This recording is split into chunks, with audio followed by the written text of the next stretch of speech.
या कुन्देन्दुतुषारहारधवला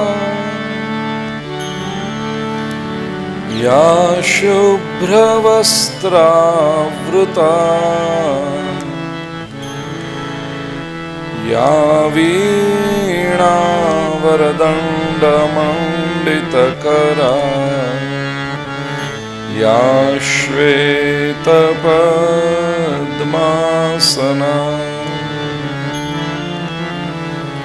या ब्रह्माच्युतशङ्करप्रभृतिभिः देवैः सदा वन्दिता सा मां पातु सरस्वती भगवती निःशेषजाड्यापहा शुक्लां ब्रह्मविचारसारपरमां आद्यां जगद्व्यापिनी वीणापुस्तकधारिणीमभयदां जाड्यान्धकारापहां हस्ते स्फाटिकमालिकां विदधति पद्मासने संस्थितां वन्दे तां परमेश्वरीं भगवतीं बुद्धिप्रदां शारदां वसुदेवसुतं देवं कंसचाणूरमर्दनं देवकी परमानन्दं कृष्णं वन्दे जगद्गुरुं गुरुर्ब्रह्मा गुरुर्विष्णु गुरुर्देवो महेश्वरः गुरुः साक्षात् परब्रह्मा तस्मै श्री गुरवे नमः। नारायणं नमस्कृत्य नरं चैव नरोत्तमं देवीं सरस्वतीं व्यासं ततो जयमुदीरये।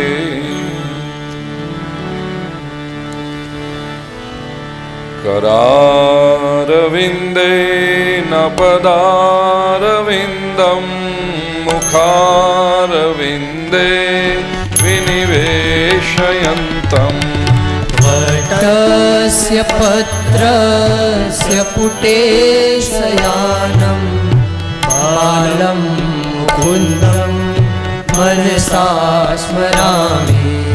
श्रीकृष्ण गोविन्द हरे मुरारे हे नाथ नारायण वासुदेव।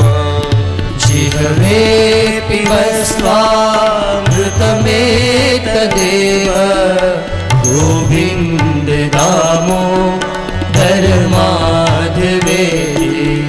विक्रेतु कामा किल गोपकन्या मुरारिपादार्पितचित्तवृत्तिः।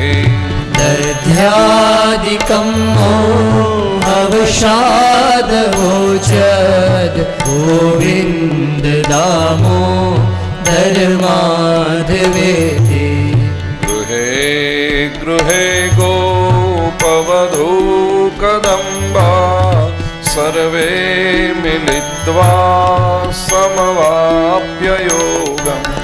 पुण्यानि नामानि पठन्ति नित्यं गोविन्द दामोदर माधवेति। सुखं शयानानिलये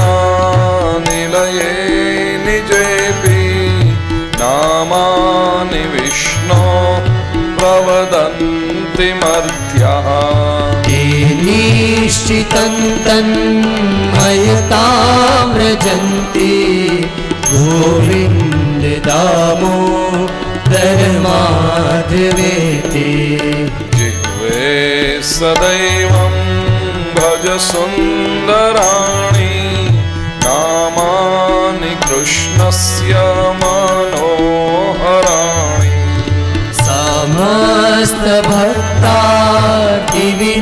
समस्तभक्तादिविनाशनानि गोविन्द दामोदर माधवेति सुखावसाने इदमेव सारं दुःखावसाने इदमेव ज्ञेयम् देहावसाने इदमेव चाप्यं गोविन्द दामोदर माधवेति श्रीकृष्ण राधा वरगोकुलेश गोपाल गोवर्धननाथ विष्णु जिह्वे पिबस्वामृतमेतदेव गोविन्द दामोदर माधवेति जिह्वे रसज्ञे मधुरप्रियात्वं सत्यं हि तन्त्वां परमं वदामि आवर्णयेथा मधुराक्षराणि गोविन्द दामोदर माधवेति त्वामेव याचे मम देहि जिह्वे समागते दण्डधरे कृतान्ते वक्तव्यमेवं मधुरं सुभक्त्या गोविन्द दामोदर माधवेति अग्रे कुरूणामथ पाण्डवानां दुःशासनेना ऋतवस्त्रकेशा कृष्णात्तदा क्रोशदरण्यनाथा गोविन्द दामोदर माधवेति विहाय निद्रामरुणोदये च विधाय कृत्यानि च विप्रमुख्या वेदावसाने प्रपठन्ति नित्यं गोविन्द दामोदर माधवेति आत्यन्तिकव्याधिहरञ्जनानां चिकित्सकं वेदविदो वदन्ति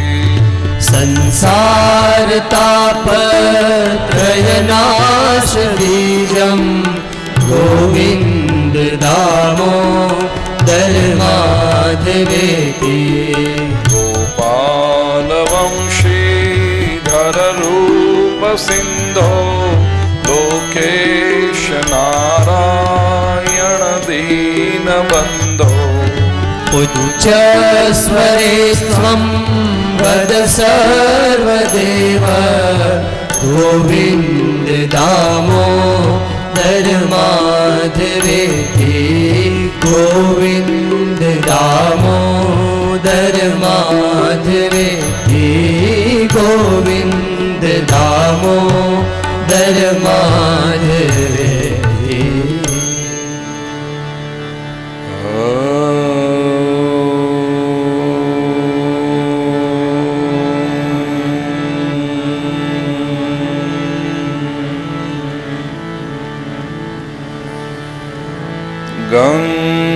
गणपतये नमः।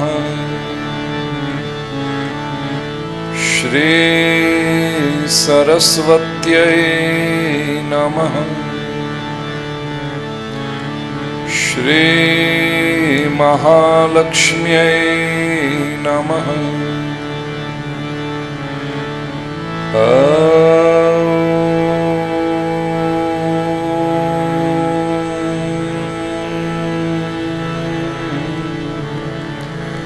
नमो भगवते वासुदेवाय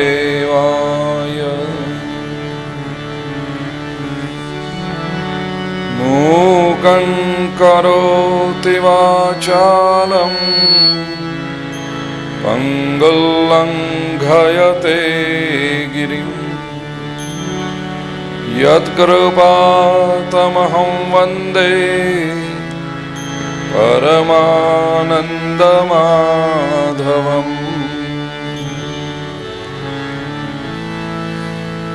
शान्ताकारं भुजगशयनं पद्मनाभं सुरेशं विश्वाधारं गगनसदृशं मेघवर्णं शुभाङ्गं लक्ष्मीकान्तं कमलनयनं योगिभिर्ध्यानगम्यं वन्दे विष्णुं भवभयहरं सर्वलोकैकनाथम्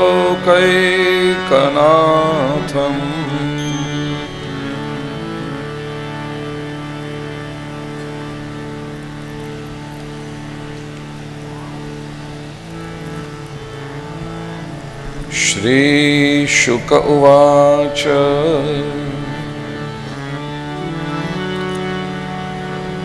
सत्राजितस्वतनयां कृष्णाय कृतकिल्बिषः स्यमन्तकेन मणिना स्वयमुद्यम्य दत्तवान्। आत्मीय स्वजनों, जय श्री कृष्ण।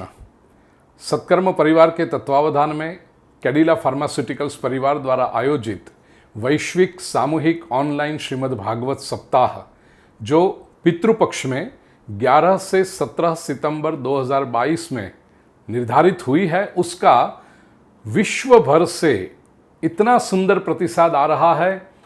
हनुमान जयंती 15 अप्रैल के आसपास तक 500 से अधिक पोथी रजिस्टर हो चुकी है। प्रिय स्वजनों, हमारे सनातन वैदिक हिंदू धर्म में कर्तव्य है कि जिन पितरों ने हमारे परिवार से, हमारे बीच में से विदाई ली है, शरीर त्याग दिया है, उनके श्रेयार्थ श्रीमद् भागवत सप्ताह करना ये हमारा कर्तव्य बनता है संतानों के रूप में।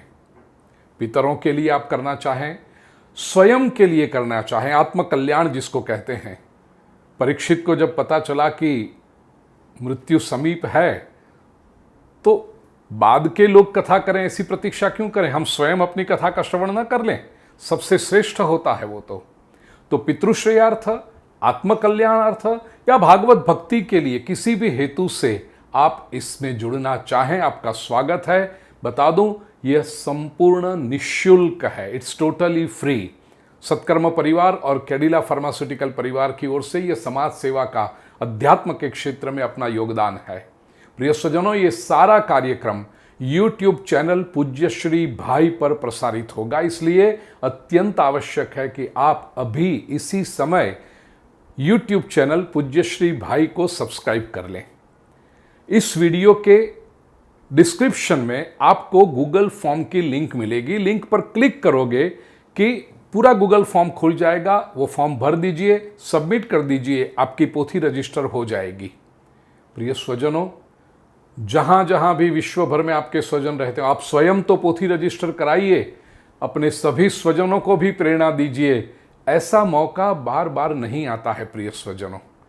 तो आइए हम सब भगवान श्री कृष्ण की भक्ति के लिए, अपने पितरों के प्रति अपना ऋण चुकाने के लिए, स्वयं के कल्याण के लिए इस विराट विशाल वैश्विक भागवत सप्ताह में सम्मिलित हों। गूगल फॉर्म की लिंक है, डिस्क्रिप्शन में क्लिक करें, फॉर्म भरें। और जो कोई जानकारी आप यदि प्राप्त करना चाहें तो संस्था के फ़ोन नंबर, ईमेल आईडी, ये सब कुछ स्क्रीन पर उपलब्ध हैं, आप संपर्क कर सकते हैं। आइए पोथी रजिस्टर कराइए। जय श्री कृष्ण। પરમાત્મા શ્રી કૃષ્ણના રૂક્મિણીજી સાથે વિવાહ થયો. રૂક્મિણીજીથી પ્રદ્યુમ્નજીનો પ્રાદુર્ભાવ થયો છે. દશમ સ્કંદના 56મા અધ્યાયથી પ્રભુના અન્ય વિવાહોની વાત આગળ ચાલે છે. આજે એ વિષયને ટૂંકમાં જોવાનું છે, કારણ કે 11મા સ્કંદના કેટલાક વિષયો આજે વ્યાસપીઠ પર બેસીને મેં નોંધ કરી રાખ્યા છે. હવે જોઈએ કેટલા વિષયોને સ્પર્શ કરી શકાય છે 11મા સ્કંદના. દ્વારિકામાં સત્રાજીત નામના યાદવ પાસે સ્યમંતક મણિ હતો. આ કથાઓ મેં વારંવાર આગલી કથાઓમાં કહી છે આ પ્રસંગો, એટલે હું ટૂંકમાં કહું છું. શ્રી કૃષ્ણે માત્ર સમાજને માટે એ સ્યમંતક મણિ એક વખત માગ્યો હતો, પણ એ વાતનો મુદ્દો બનાવીને સત્રાજીતે શ્રી કૃષ્ણ ઉપર ખોટું આળ ચડાવ્યું કે ભગવાન શ્રી કૃષ્ણે આ મણિ ચોર્યો છે. હકીકત એ હતી કે ભગવાને મણિ ચોર્યો નહોતો, પણ આળ આવ્યું. અને દ્વારિકામાં બધા લોકોનો સ્વભાવ એવો છે કે સારા માણસ વિશે સારી વાતોની ચર્ચા કરવાનું સમાજને ગમતું નથી, પણ સારા માણસ વિશે કોઈ ખોટી વાતોની ચર્ચા કરવાનું આવે તો બહુ મજા આવે છે બધાને. અત્યાર સુધી ભગવાન શ્રી કૃષ્ણ વિશે ચર્ચા કરવાનો કોઈ મુદ્દો મળતો નહોતો લોકોને, પણ સત્રાજી ત્યાં એક ખોટી અફવા શરૂ કરી એટલે દ્વારિકાના નગરવાસીઓ બધા ચોરે ને ચૌટે એ કંઈ સાંભળ્યું, ચર્ચાઓ શરૂ થઈ. અને સમાજનો એક નિયમ છે કે કોણ આપણા વિશે શું ચર્ચા કરે છે એનો રિપોર્ટ તો આપણને મળે જ, કારણ કે સમાજમાં કેટલાક સેવાભાવી માણસો હોય, એ અહીંનું ત્યાંનું અહીં કરતા હોય. એટલે કૃષ્ણને ખબર પડી કે આપણા વિશે સમાજમાં આવી વાત થઈ રહી છે. ભગવાન શ્રી કૃષ્ણે સત્ય શોધ્યું. હકીકત એ હતી કે ભગવાન શ્રી કૃષ્ણે મણિ ચોર્યો નહોતો. પ્રસેન જે મણિ પહેરી ગયેલો, કોઈ સિંહે પ્રસેનને મારી નાખેલો, રીંછે સિંહને મારી નાખેલો, અને એ રીંછ કોઈ સામાન્ય રીંછ નહોતું, જામવાનજી હતા. જામવાનજી સાથે 28 દિવસ સુધી યુદ્ધ થયું વગર કારણે. બોલો, કારણ કે જામવાનજીએ જોયું જ નહીં કે આ કોણ છે. લોકો અફવા ફેલાવે ને ત્યારે ગેરસમજણ કરે ત્યારે જુએ નહીં કે આપણે કોના વિશે વાતો કરી રહ્યા છીએ, આપણે કોના વિશે આ ચર્ચાઓ ચલાવી રહ્યા છીએ. જરાય વ્યક્તિત્વને તો નિરખો. 28 દિવસ પછી જામવાનજીને ખબર પડી કે હું આટલી બધી અફવાઓ ફેલાવું છું પણ એને તો કંઈ અસર થતી નથી. આ છે કોણ? જોયું તો ભગવાન શ્રી કૃષ્ણ. ઓ પ્રભુ, આપે મારી સાથે યુદ્ધ કર્યું. કૃષ્ણ કહે છે ખોટું ન બોલો, મેં તમારી સાથે યુદ્ધ નથી કર્યું, તમે મારી સાથે યુદ્ધ કર્યું છે.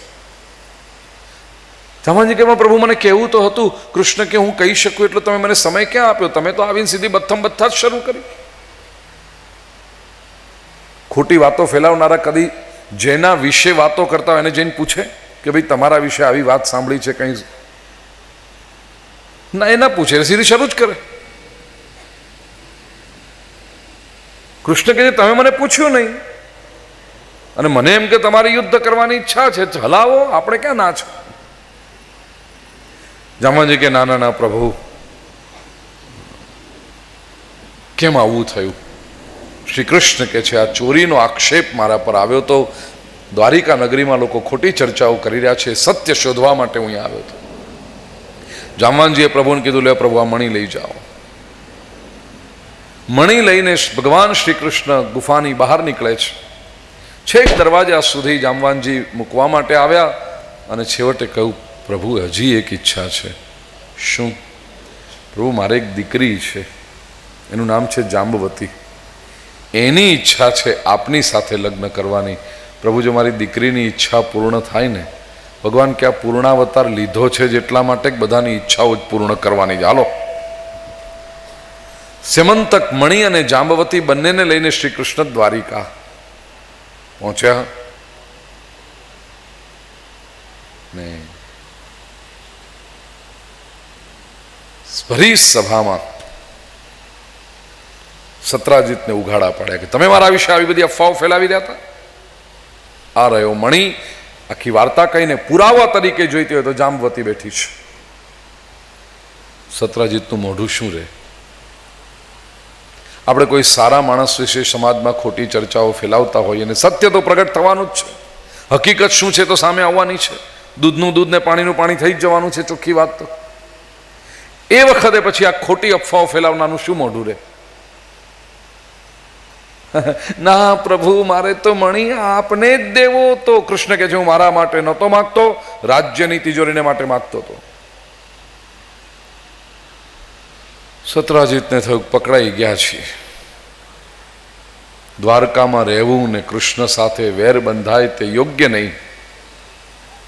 એટલે માણસ બહુ કાબેલ હશે સત્રાજીત. ત્યાં ને ત્યાં બધું ગોઠવી કાઢ્યું, જાહેરાત કરી દીધી સભામાં, પ્રભુ મારે તો આપને 2 રત્નો આપવા છે. નારી રત્નોમાં શ્રેષ્ઠ એવો સ્યમંતક મણિ અને નારી રત્નોમાં શ્રેષ્ઠ એવી મારી દીકરી સત્યભામા હું આપની સાથે પરણાવવા ઈચ્છું છું. હવે જ્યાં સુધી સ્યમંતક મણિની વાત હતી ત્યાં સુધી ઠીક હતું. આ તો સત્યભામા સાથેના લગ્નની વાત આવી. સભામાં બેઠા છે એટલે શ્રી કૃષ્ણે ધીરેથી પોતાના મોટા ભાઈ બલરામજી તરફ જોયું. બલરામજી કહે, અલ્યા કૃષ્ણ, ત્યાં માંડ્યું છે શું?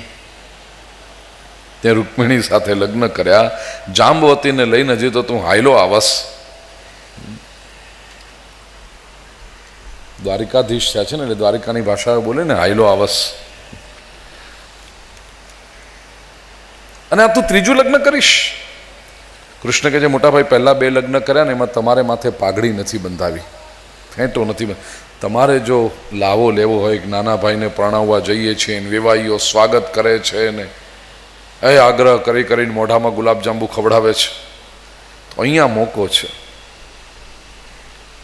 બલરામજી આજ્ઞા આપી અને શ્રી કૃષ્ણનું ત્રીજું લગ્ન સત્યભામાજી સાથે. તાત્વિક અર્થ હવે સમજી લો.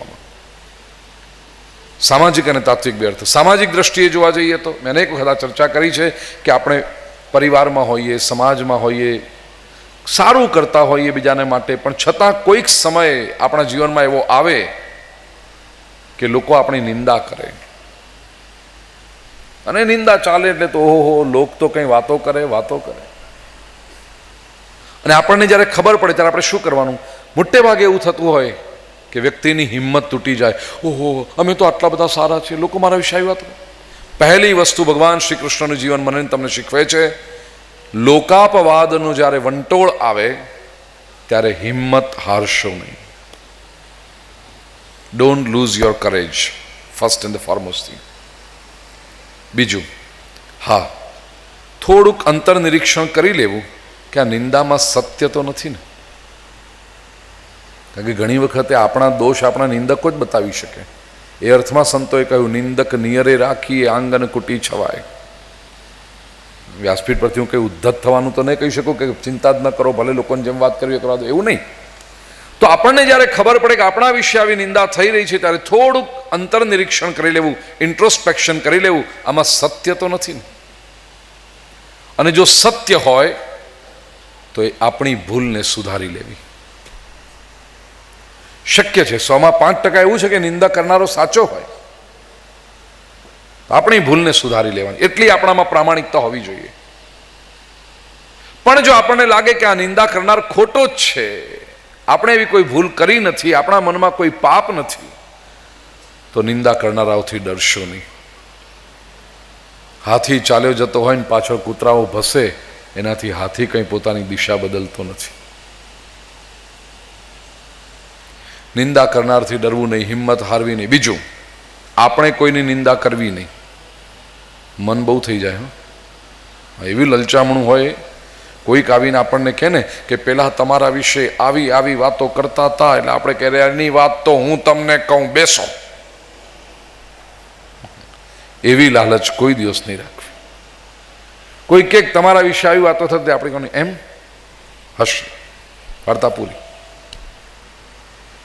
આપણે કોઈ અફવાઓને ઉત્તેજન આપવું નહીં. ત્રીજું, સત્ય પ્રગટ કરવું બસ. અને બને એટલા ઓછા શબ્દોમાં, બને એટલી સ્પષ્ટ ભાષામાં, બને એટલી પારદર્શક રીતે સત્ય મૂકી દેવું. એક વસ્તુ ધ્યાન રાખજો,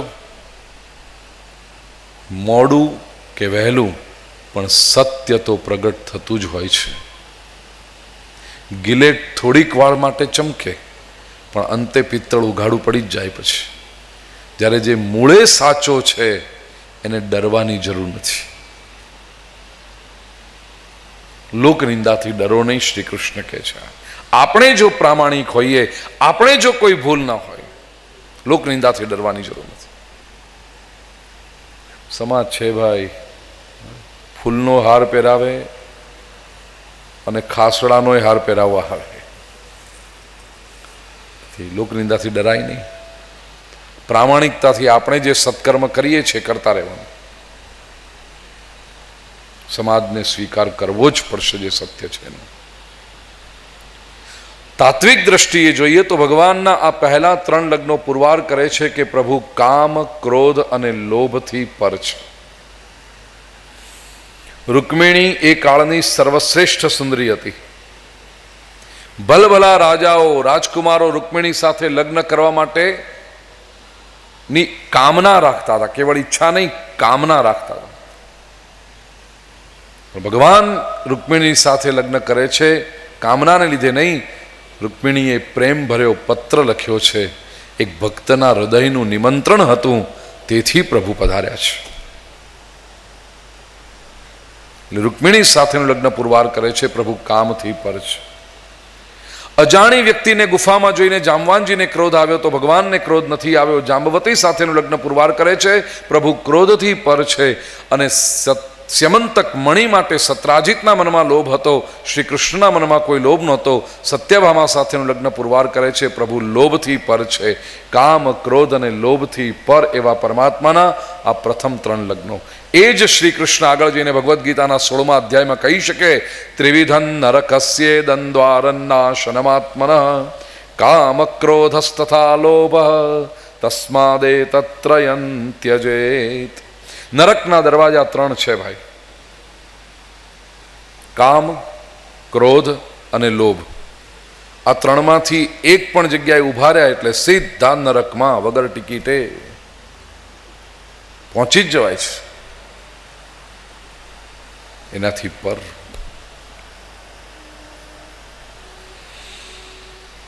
પછીના 5 લગ્નોની વાત એવી છે. કાલિંદીજી જ્ઞાન રૂપા છે, મિત્રવિંદા તપોરૂપા છે. ટૂંકમાં કહી દઉં, ઘાટકોપરની ભૂમિ એવી છે ભાઈ આ ગોકુળિયું ગામ. અને આપ સૌ સુજ્ઞ શ્રોતાઓ, એટલે આમ જેમ માતાને પોતાના બાળકને દૂધ આપવાની ઈચ્છા થાય ને, એમ ખબર નહીં અહીંયા બેસીને એવું મન થાય છે કે હજી વધારે કંઈક કહું, હજી વધારે કંઈક કહું. તેથી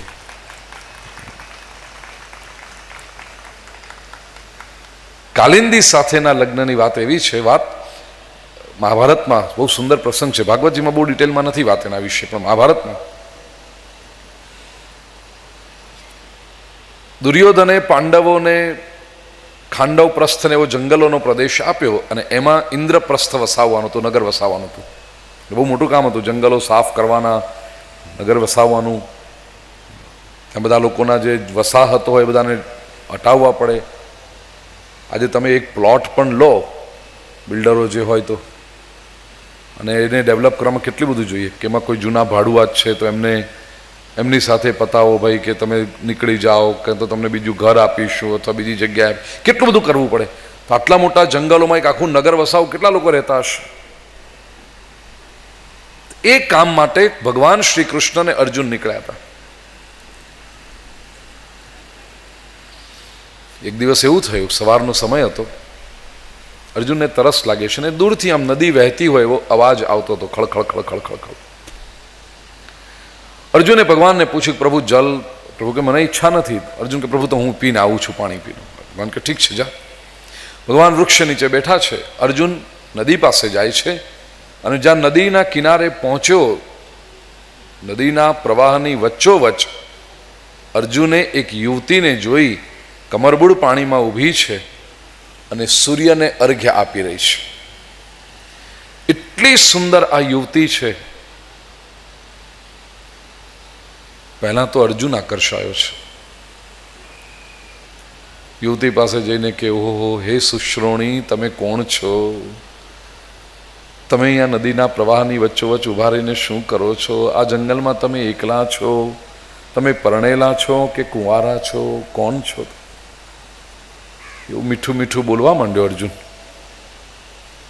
પેલી યુવતીએ તેજસ્વીતાથી ઉત્તર આપ્યો છે, હું સૂર્યની પુત્રી છું, કાલિંદી મારું નામ છે, અને ભગવાન શ્રી કૃષ્ણ સાથે મારા લગ્ન થાય એટલા માટે હું અહીં ઉપાસના કરી રહી છું, મારા પિતાજીને અર્ઘ્ય આપી રહી છું. આ 3 વાક્યો સાંભળ્યા અર્જુન ઢીલો ઢફ સીધો પહોંચ્યો કૃષ્ણ પાસે. પ્રભુ આપની પ્રતીક્ષા થઈ રહી છે. ભગવાન કે આપણે તૈયાર જ છીએ ને, આપણને કે. પણ ભગવાનની જુઓ મર્યાદા. હસ્તિનાપુરમાં હતા એટલે હસ્તિનાપુરના એની મોટા ભાઈ તરીકે યુધિષ્ઠિરની આજ્ઞા લીધી અને યુધિષ્ઠિરે આજ્ઞા આપી પછી શ્રી કૃષ્ણે કાલિંદી સાથે લગ્ન કર્યું. આ કાલિંદી ચોથી પટરાણી જ્ઞાન સ્વરૂપા છે. તાત્વિક અર્થ પણ સમજતા જજો. કાલિંદીજી જ્ઞાન રૂપા, મિત્રવિંદા તપો રૂપા છે, તપનું સ્વરૂપ છે. મિત્રવિંદાના ભાઈઓની ઈચ્છા એના લગ્ન દુર્યોધન સાથે કરાવવાની હતી અને બધું ગોઠવી પણ રાખેલું, પણ મિત્રવિંદાની પોતાની ઈચ્છા કૃષ્ણ સાથે પરણવાની હતી. અને હવે તો મિત્રવિંદાને ખબર હતી કે આવું થઈ શકે છે, રૂકમિણીનું પ્રેસિડેન્ટ હતું ને, એટલે મિત્રવિંદાએ પણ પત્ર લખીને પ્રભુને બોલાવ્યા હતા. અને ભગવાન કે આપણે તો બધા સાથે એક સમાન. રૂકમિણી જો પત્ર લખીને બોલાવે તો આપણે જઈએ, તો મિત્રવિંદા પણ પત્ર લખીને બોલાવે તો આપણે જવું જ પડે ને. એના લગ્ન વખતે ભગવાન શ્રી કૃષ્ણે મિત્રવિંદાનું હરણ, અને એક લગ્ન બોલો સીધી રીતે તો ત્યાં જ નથી, કાંઈક કર્યું છે આને. તો મિત્રવિંદાનું પણ હરણ કર્યું. મિત્રવિંદા તપોરૂપા છે.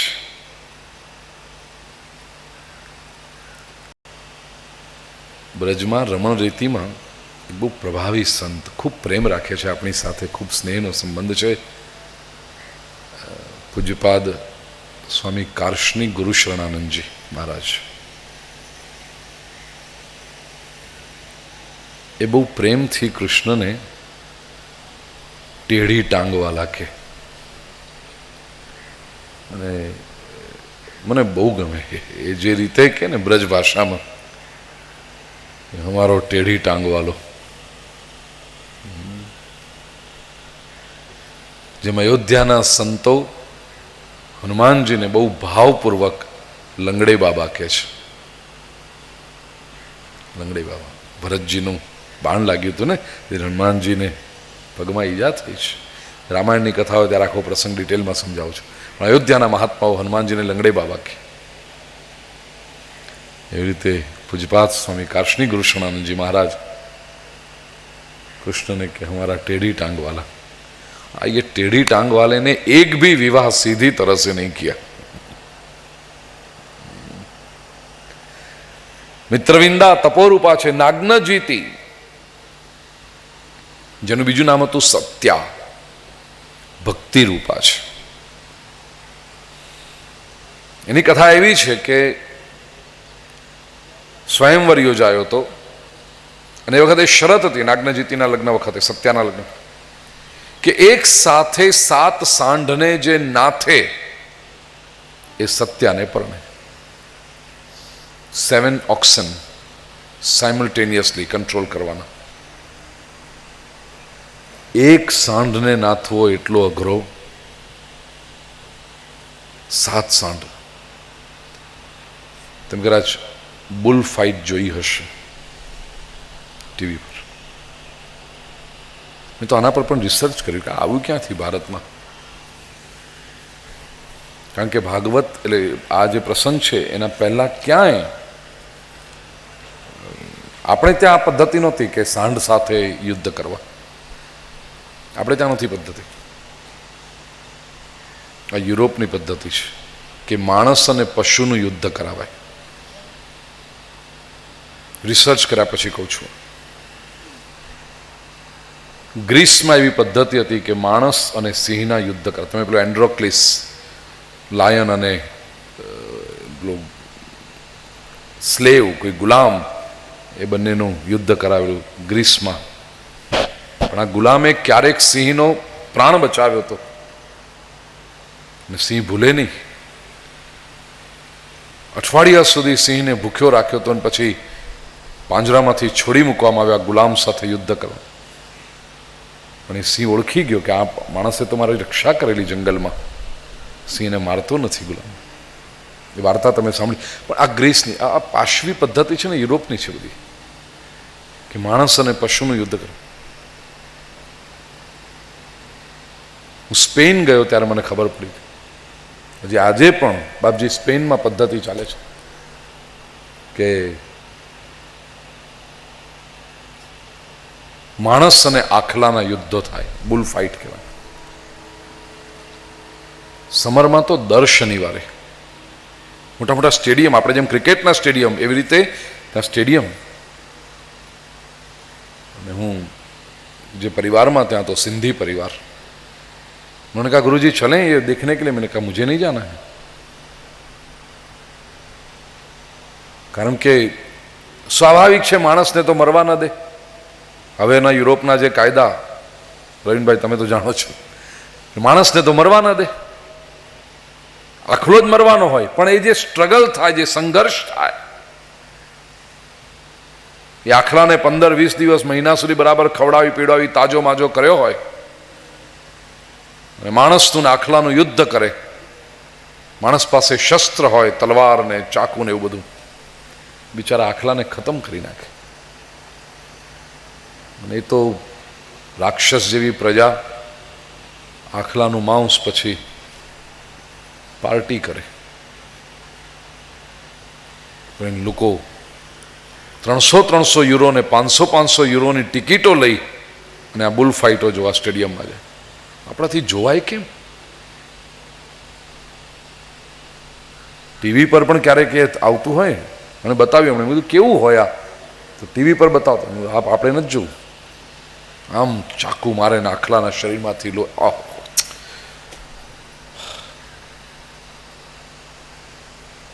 500 યુરો મને આપજો, ઇન્ડિયામાં ક્યાંક સારા કામમાં વાપરીશ. અમારા દેશની પ્રજાને બહુ જરૂર છે. આપણે નથી જોવાનું. પણ ત્યાંથી આ પદ્ધતિ આવી. એટલે એ કોઈક એવી ઇન્ફ્લુઅન્સ.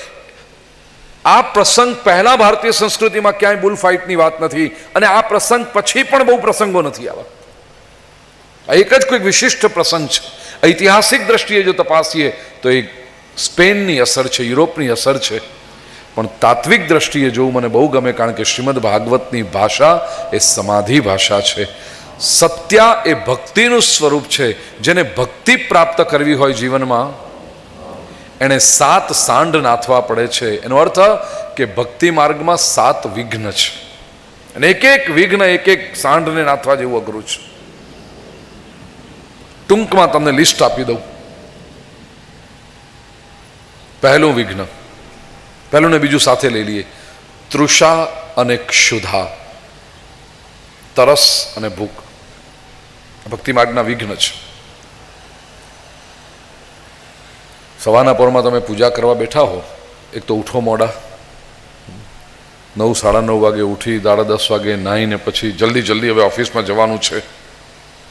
11 વાગે પૂજા કરવા બેસો. પૂજા કેવી થાય છે તમને ખબર છે? અને એમાં જે માળા ફેરવાતી હોય,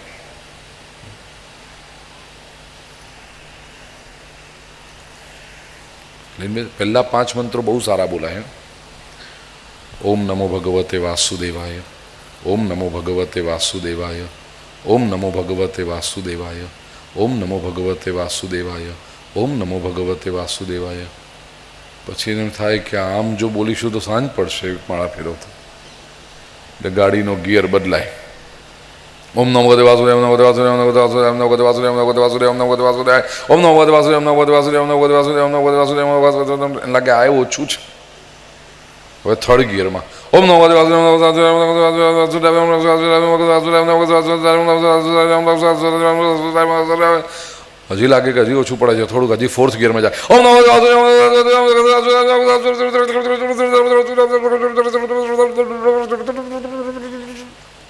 ઘડિયાળ સામે નજર કરે, માળા ગૌમુખીમાંથી કાઢીને કાઢી. ઓહો, હજી અડધી જ થઈ. ઓહો, પાછું અંદર નાખીને હવે તો ટોપ ગિયરમાં.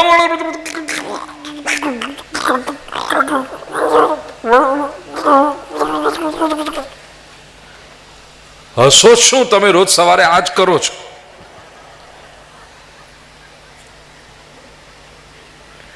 હું આવું છું રોજ જોવા માટે તમને.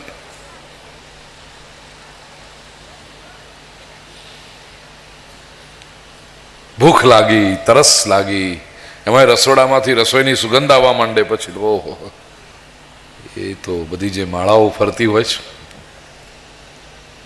ભક્તિ માર્ગનું વિઘ્ન ભૂખ અને તરસ. અગેન ભાગવતની સમાધિ ભાષા, કેવલ શરીરની ભૂખ અને તરસ પર ન અટકો. શરીરની ભૂખ અને તરસ તો નિર્દોષ ગણાય, પ્રમાણમાં ગણો. તરસ લાગી છે, 1 ગ્લાસ પાણી પીઓ એટલે 2 કલાકની શાંતિ. ભૂખ લાગી છે, 5 રોટલી પેટમાં નાખી એટલે 6 કલાકની શાંતિ.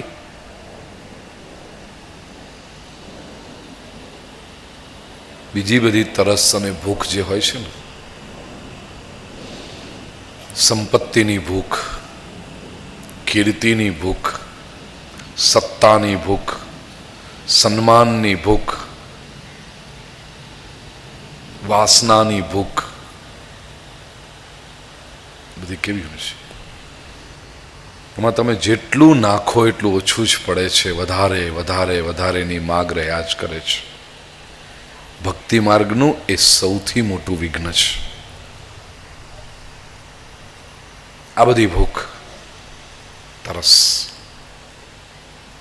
ત્રીજું કહ્યું ભક્તિ માર્ગનું વિઘ્ન, નિદ્રા, આળસ ભક્તિ માર્ગનું વિઘ્ન છે.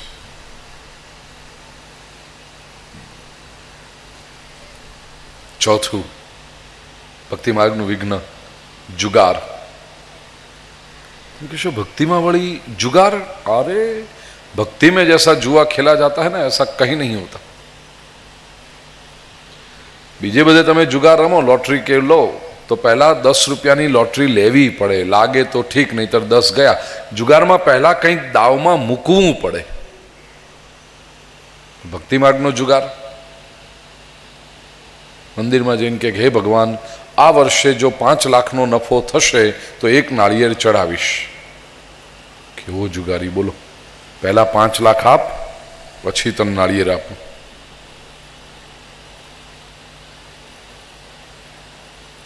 एमांय आखू वर्ष कंईक एडजस्टमेंट चालतू होय अने 31મી मार्चे भगवानना मंदिर में जईने के प्रभु चोपड़े 4 ज चढ़्या, नारिયેર कैंसल. અને કદાચ 5 થયા હોય ગમે તે કરતા, અને પછી નાળિયેર ભગવાન આગળ નાળિયેર મૂકે ને કેવા હોશિયાર, બોલો અડધું પાછું લઈ લે મહારાજ, અડધું પાછું. પરસો ખરેખર માણસ નામનો સેમ્પલ ક્યાંય થયો નથી ને બીજો થવાનો. એક વ્યક્તિએ સવારના પરમાં મંદિરમાં જઈને ભગવાનને કહ્યું, પ્રભુ ખિસ્સા સાવ ખાલી છે, आज अगर आप मुझे 100 रुपए दोगे तो 25 आपके प्रभु, कृपा करना प्रभु. आखो दिवस बजार में रखड़्यो, कई कामकाज कर्यु, सांजे खीसू तपास्यु, 150 रुपया निकले. सीधो भगवान मंदिर में पहुंची गयो. हे करुणा करनारा, तारी करुणा नो कोई पार नहीं. तारे मने 200 देवा, तेमांथी 50 कापी लीधा ने, थैंक यू. 12 38 आपा तो घेर गया.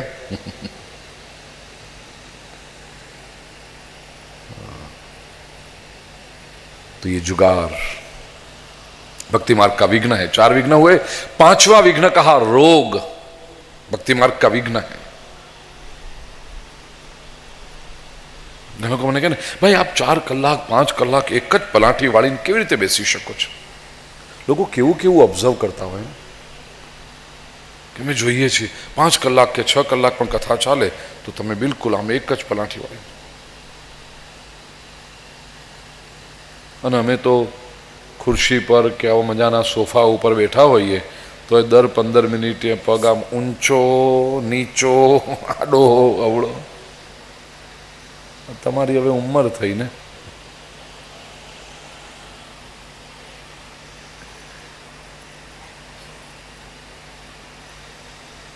રોગ શરીરમાં આવે. મહાપુરુષો કહે છે કે શરીરમાં રોગ આવે એ પહેલા હૃદયમાં પ્રભુને સ્થિર કરી દો તો શરીરનો રોગ તમારા ભક્તિનો બાધક નહીં બને. મહાપુરુષોએ આ કર્યું છે. શરીર છે એના ધર્મો થાય, વૃદ્ધત્વ આવે, રોગ આવે શરીરમાં, પણ દેહમાં રોગ પ્રવેશે એ પહેલા હૃદયમાં દેવને સ્થિર કરી દો.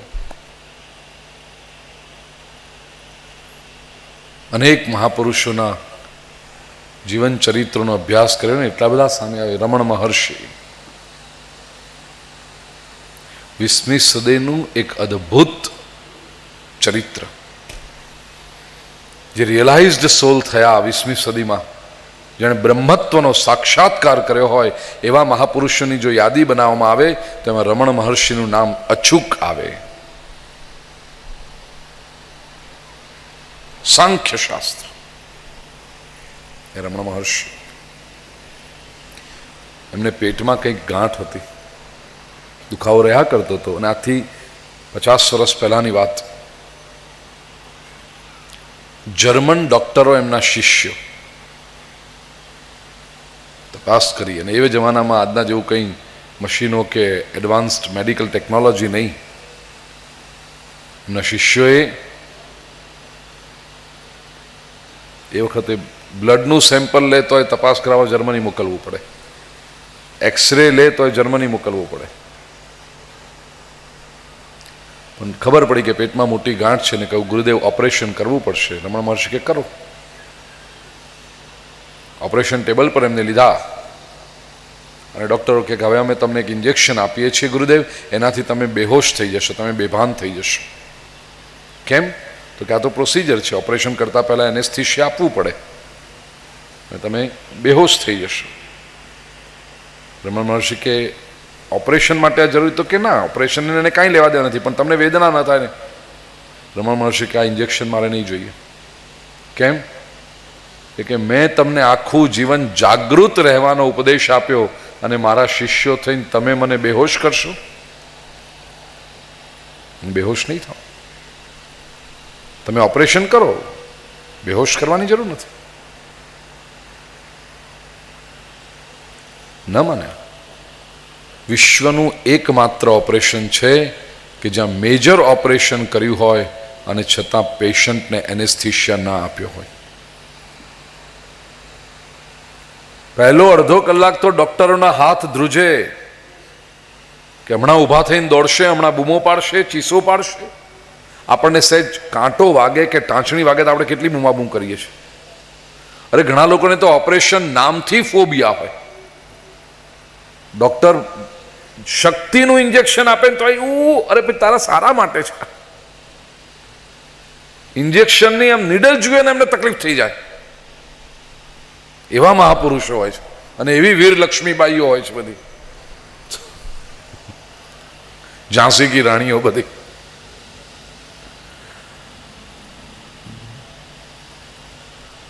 ઓપરેશન અડધો કલાક સુધી ડોક્ટરના હાથ ધ્રુજ્યા, પણ રમણ મહર્ષિ હતા એમના એમ જ સ્થિર.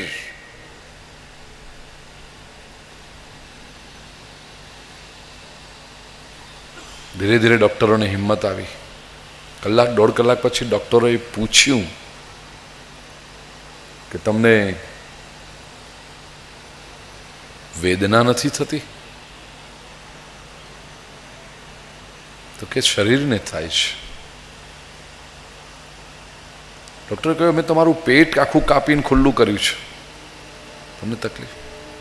તો તમે મારા શરીરને કાપી રહ્યા છો, હું તો બ્રહ્મ છું, મને શેની વેદના?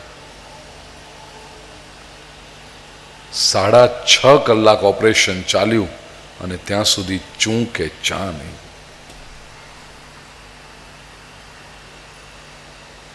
આપણે માત્ર સાંખ્ય શાસ્ત્રની વાતો કરીએ, આપણે બ્રહ્મત્વની વાતો કરીને તાળીઓ પાડીએ. આ મહાપુરુષ એ સાંખ્ય શાસ્ત્રના સિદ્ધાંતો જીવી બતાવે કે વેદના શરીરને થાય છે, હું શરીર નથી, હું આત્મા છું, મને શેની વેદના? એ જે distinction between the body and the soul, not just verbal distinction but in experience.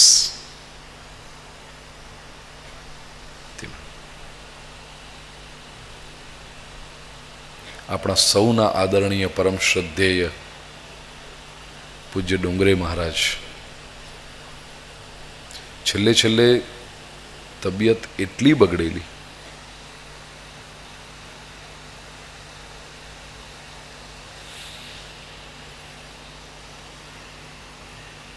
Hinduja hospital આપણી એમાં એમને રાખેલા, અને ડૉક્ટરો કહેતા હતા સ્પષ્ટ, મહારાજજી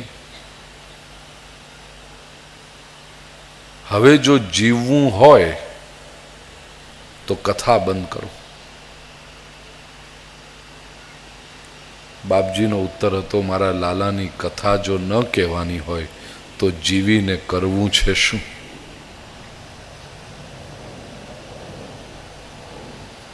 બોલી નહોતા શકતા, છેલ્લે છેલ્લે તો બોલાતું ને એમ નથી, અને છતાં કથા કરતા. નવો નવો કોઈ વખત એમની કથામાં આવે ને તો ખબર જ ન પડે ને બાપજી શું બોલી રહ્યા છે, કારણ કે ઉચ્ચાર જ સ્પષ્ટ નહોતા થતા. બોલવામાં બહુ પરિશ્રમ પડતો હોય છે. એ જેને બોલવાનું જરૂર પડતી અમને પૂછજો.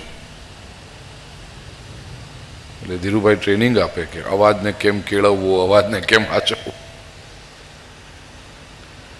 બહુ પરિશ્રમ પડે છે. આપણા શાસ્ત્રમાં તો કહ્યું, વાક વ્યય વીર્ય વ્યયાદપી અતિરિચ્યતે. અનુવાદ નથી કરતો, જા. પણ ભોગ ભોગવ્યા પછી જે માણસ થાકી જાય ને, એના કરતા પણ બોલીને વધારે પરિશ્રમ પડતો હોય છે. તો બાપજી બોલતા, એટલે નવા લોકોને તો ખ્યાલ ના આવે બાપજી, પણ જે વર્ષોથી પૂજ્ય બાપજીની કથા સાંભળતા ડોંગરેજી મહારાજ, એમને તો ખ્યાલ હોય કથા શું કહી રહ્યા છે.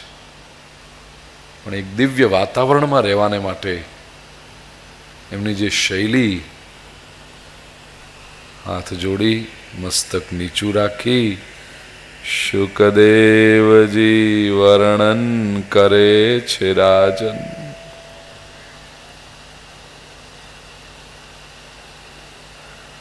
જશોદાજી લાલનને પકડવા દોડ્યા છે. લાલન હાથમાં આવતા નથી, ગોકુળની ગલીઓમાં લાલન દોડે છે. એ જ એમની એ અદ્ભુત વાતાવરણના સ્પંદનો ઝીલવા માટે લોકો આવતા. કથા તો સબકો પતા છે.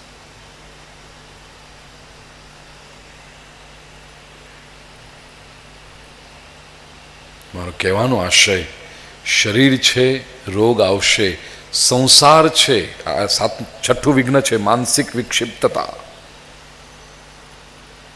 બહુ મોટું વિઘ્ન છે ભક્તિ માર્ગનું. આ સંસારમાં કંઈ સીધું ચાલતું જ નથી. સહેજ આમ કંઈક સારો સમય આપણને લાગે કે હા બધું સીધું ચાલે, ક્યાંક મુશ્કેલી આવીને ઊભી રહે. અમારે ભીખુદાન ગઢવી કે ને કે આ સંસાર છે ને શેરડીના હાંઠા જેવો છે. તમે રસ ચૂસતા હો, શેરડીની મજા છે ચૂસવામાં છે. તમે આમ છાન કાઢો દાંતેથી અને પછી ચાવો કે માંડ આમ તમને લાગે કે હા હા મીઠો રસ આવી રહ્યો છે, ત્યાં તો ગાંઠ આવીને ઊભી રહે. આ જિંદગી આવી છે. સહેજ તમે રસ લેવાનું શરૂ કરો, ગાંઠ આવશે. એ ગાંઠને પાર કરીને પાછો થોડોક રસ લેવા માંડો, ત્યાં તો બીજી ગાંઠ આવશે. सुख का रस तुम लेते हो, वहां तो विपरीतता की दुख की ग्रंथि आ ही जाती है. ભક્તિ માર્ગનું વિઘ્ન છે. તેથી લોકો કે આમ જરાક હરખા થઈ પછી ભક્તિ કરીએ ને. તું જે છે એમ જ ભક્તિ કર, હરખો થઈશ જ નહીં. આ સંસાર છે ત્યાં સુધી. અને તેથી મહાપુરુષો હોય વિપરીતતા આવે, સંસારમાં મુશ્કેલી આવે, મનને ન ગમતું થાય, પણ ભક્તિ કરવા બેઠા, ભગવાનની સન્મુખ જ્યાં બેઠા, હૃદયમાં ભગવાનને સ્થિર કર્યો, પછી આખી દુનિયાની પળોજણ મૂકી બાજુ પર, અને ઈશ્વર સાથેનો એક તાર જે સંધાતો હોય. અને સાતમું છેલ્લું વિઘ્ન કયું? પરાશક્તિ. ભગવાન સિવાય બીજી કોઈ બાબતમાં રસ હોય, એટલે સકામ ભક્તિ મોટે ભાગે કહો એ વિઘ્ન છે.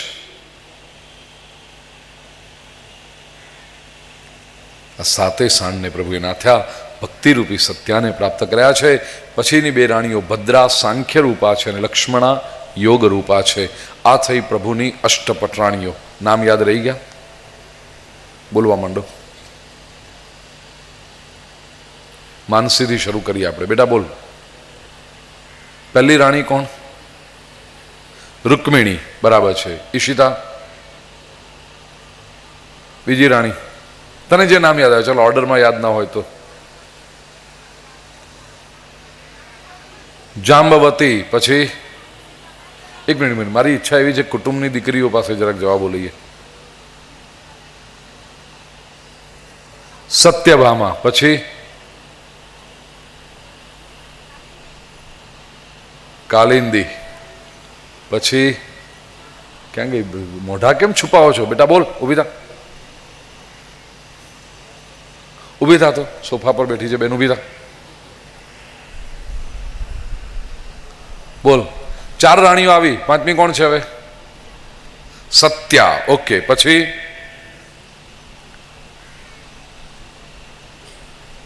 વિવેક કુમાર.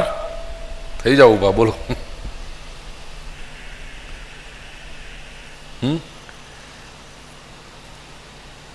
કોણ કોણ છે?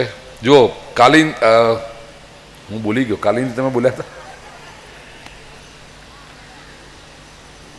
રૂકમિણી, જાંબવતી, સત્યભામા. સત્યા 4 થઈ છે. કાલિંદી 5 થઈ. ચાલો હવે એક મિનિટ વિવેકપૂર્વક બોલ બેટા. ભદ્રા. હાશ, યાદ આવી કોઈક. રાજનજી અભી આપકી બારી.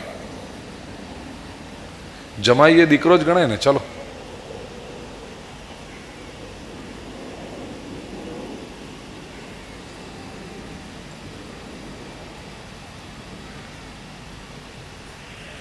મદદ લેવી છે બેનની? કોણ? મિતા. ભદ્રા. वो तो કહી દીધું ને એને. પાયલ, કાનમાં કંઈક કહી આવ જઈને જા.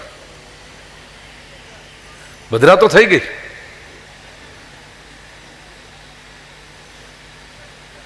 મિત્રવિંદા એ થઈ ગઈ.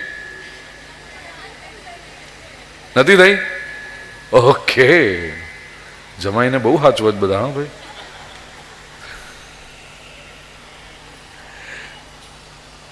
ભદ્રા. તો આ થઈ અષ્ટપટરાણી અને લક્ષ્મણા. આ અષ્ટપટરાણીઓ એ પ્રભુની અષ્ટધા પ્રકૃતિ છે. તાત્વિક દ્રષ્ટિએ જોઈએ તો ભગવદ્ ગીતાના 7મા અધ્યાયમાં, જેને જ્ઞાન વિજ્ઞાન યોગ કહ્યો, એમાં પ્રભુ કહે છે ભૂમિરાપો નલો વાયુ ખમ મનો બુદ્ધિરેવ ચ અહંકાર ઇતિ યમ મે ભિન્ના પ્રકૃતિરષ્ટધા. 8 પ્રકારની પ્રભુની પ્રકૃતિ છે. શ્રી કૃષ્ણને કાને એક વાત આવી કે ભૌમાસુર નામનો એક રાજા, એને એક વિચિત્ર આદત, કોઈ પણ નગર પર આક્રમણ કરે, લૂંટફાટ કરે અને પછી એ નગરમાંથી કોઈ પણ સુંદર યુવતી દેખાય એને ઉપાડીને મહેલમાં લેતો આવે, એને હેરાન કરે. ભૌમાસુરે આવી 16,000 સ્ત્રીઓને પોતાના મહેલમાં ભેગી કરેલી. શ્રી કૃષ્ણને જ્યારે ખબર પડી, પ્રભુને થયું આ તો ખોટું કહેવાય. કૃષ્ણ બહુ સ્પષ્ટ માને છે કે આપણી સંસ્કૃતિ કઈ? આપણી સંસ્કૃતિ એ છે કે યત્ર નાર્યસ્ત પૂજ્યંતે રમંતે તત્ર દેવતા. જ્યાં નારીની પૂજા થાય છે ત્યાં દેવતાઓ રમે છે.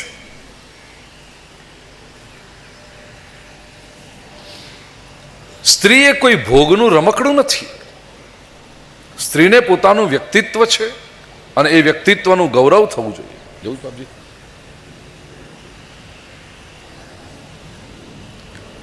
તો ભગવાન શ્રી કૃષ્ણ બહુ સ્પષ્ટ માને છે કે સ્ત્રીનું ગૌરવ સચવાવું જોઈએ. ભૌમાસુર સ્ત્રીઓને આવી રીતે અપમાનિત કરતો હોય તો કૃષ્ણ કેમ સાંખી શકે? પહેલા તો એને સમજાવવાનો પ્રયાસ કર્યો, પણ ભૌમાસુરે માન્યો નહીં. એટલે ભગવાને એના પર આક્રમણ કર્યું, માર્યો અને 16,000 સ્ત્રીઓને મુક્ત કરી. એ બધી સ્ત્રીઓ જે પરણેલી હતી પોતાના પતિને ત્યાં પાછી ગઈ, નહોતી પરણી મા બાપને ત્યાં ગઈ.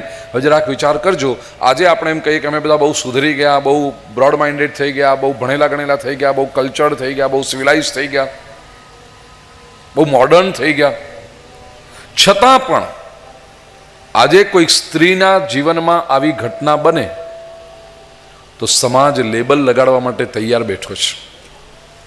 સમાજે સ્ત્રીને લેબલ લગાડી દે કે આ એટલે આવી છે, પછી એને ક્યારેય માફ નથી કરતો. ખબર નહીં, સમાજને લોકોને લેબલ લગાડવાનું બહુ ગમે છે. સ્ત્રી હોય કે પુરુષ હોય, જેને એક લેબલ લગાડે, આવો લગાડી દીધું લેબલ. તમે જરા વિચાર કર્યો કે ખરેખર છે કે નહીં એવું? માતા પિતા પતિએ ઘરના દરવાજા બંધ કર્યા એ લોકોને કે નહીં લઈએ અમે ઘરમાં. કેમ? તને તો ભૌમાસુર ઉપાડી ગયો હતો ને, હવે અમે તને કેમ રાખીએ? બધેથી તરછોડાયેલી આ સ્ત્રીઓ સમાજમાં ફરવા લાગી. વિચાર કરજો, એક સાથે 16,000 અને એ પણ સુંદર સ્ત્રીઓ, કારણ કે સુંદર હતી એટલે તો ભૌમાસુર ઉપાડી ગયો તમને. એક સાથે 16,000 સુંદર સ્ત્રીઓ રસ્તા પર આવી જાય તો સમાજના ચારિત્ર્યનું શું થાય? ગમે તે લોકો એની સામે જઈને ટોણા મારે, ગમે તેવી નજરથી જુએ, ગમે તેમ એલ ફેલ બોલે એની આગળ, અને આ સ્ત્રી બિચારી જવાબ ના આપી શકે, માથું નીચું રાખીને ત્યાંથી જતા રહેવું પડે. ત્રાસી ગઈ આ બધી સ્ત્રીઓ.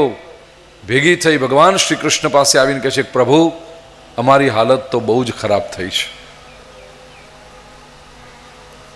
કોઈ અમારા માતા પિતા કે પતિ અમને ઘરમાં રાખતા નથી, લોકો અમારી અપમાન કરે છે, ટોણા મેણા માર્યા કરે છે, અમે ક્યાં જઈએ, અમે શું કરીએ પ્રભુ? આખી પરિસ્થિતિનો અભ્યાસ કરીને પ્રભુને લાગ્યું કે ઓ આ તો મુશ્કેલી થઈ. જો ઘણી વખત એવું થાય, આપણે કંઈક સારું કામ કરવા જતા હોય, જેન્યુઅનલી આપણે કંઈક સારું કામ કરવું છે, કોઈકને મદદ કરવી છે, પણ એમાંથી કંઈક એવું આપણા ગળામાં આવીને ભરાઈ જાય મુશ્કેલી, આપણે ધારી ન હોય. ખૂબ શાંતિથી પ્રભુએ આખી પરિસ્થિતિનો વિચાર કર્યો અને પછી કહ્યું પેલી 16,000 સ્ત્રીઓને કે હવે પછી કોઈ તમારી સામે આંખ ઊંચી કરીને જુએ તો એને હિંમતપૂર્વક કહેજો અમે શ્રી કૃષ્ણની રાણી છીએ. ભગવાને એક સાથે 16,000 સ્ત્રીઓ સાથે લગ્ન કરી એમને દ્વારિકામાં સ્થાન આપ્યું. આ થઈ ભગવાનની 16,000 રાણીઓ. And this is the greatest ever experiment in the field of women's liberation and rehabilitation world over. નારીનો ઉદ્ધાર કરો, નારીનો ઉદ્ધાર કરો એવી વાતો બહુ થાય છે, પણ નારીનો ઉદ્ધાર થાય કેવી રીતે? ભાષણો કરીને નારીના ઉદ્ધાર થતા નથી. લોકો ભાષણ કરવામાં બહુ પૂરા, કે ડબલામાં પૈસા ઉઘરાવીને લોકોને નારીના ઉદ્ધાર. આવા સમસ્યાઓ નારી વખત ઘણી વખત આવે છે. અનેક સ્ત્રીઓ વિધવા થઈ હોય, અનેક સમસ્યાઓ આવી હોય,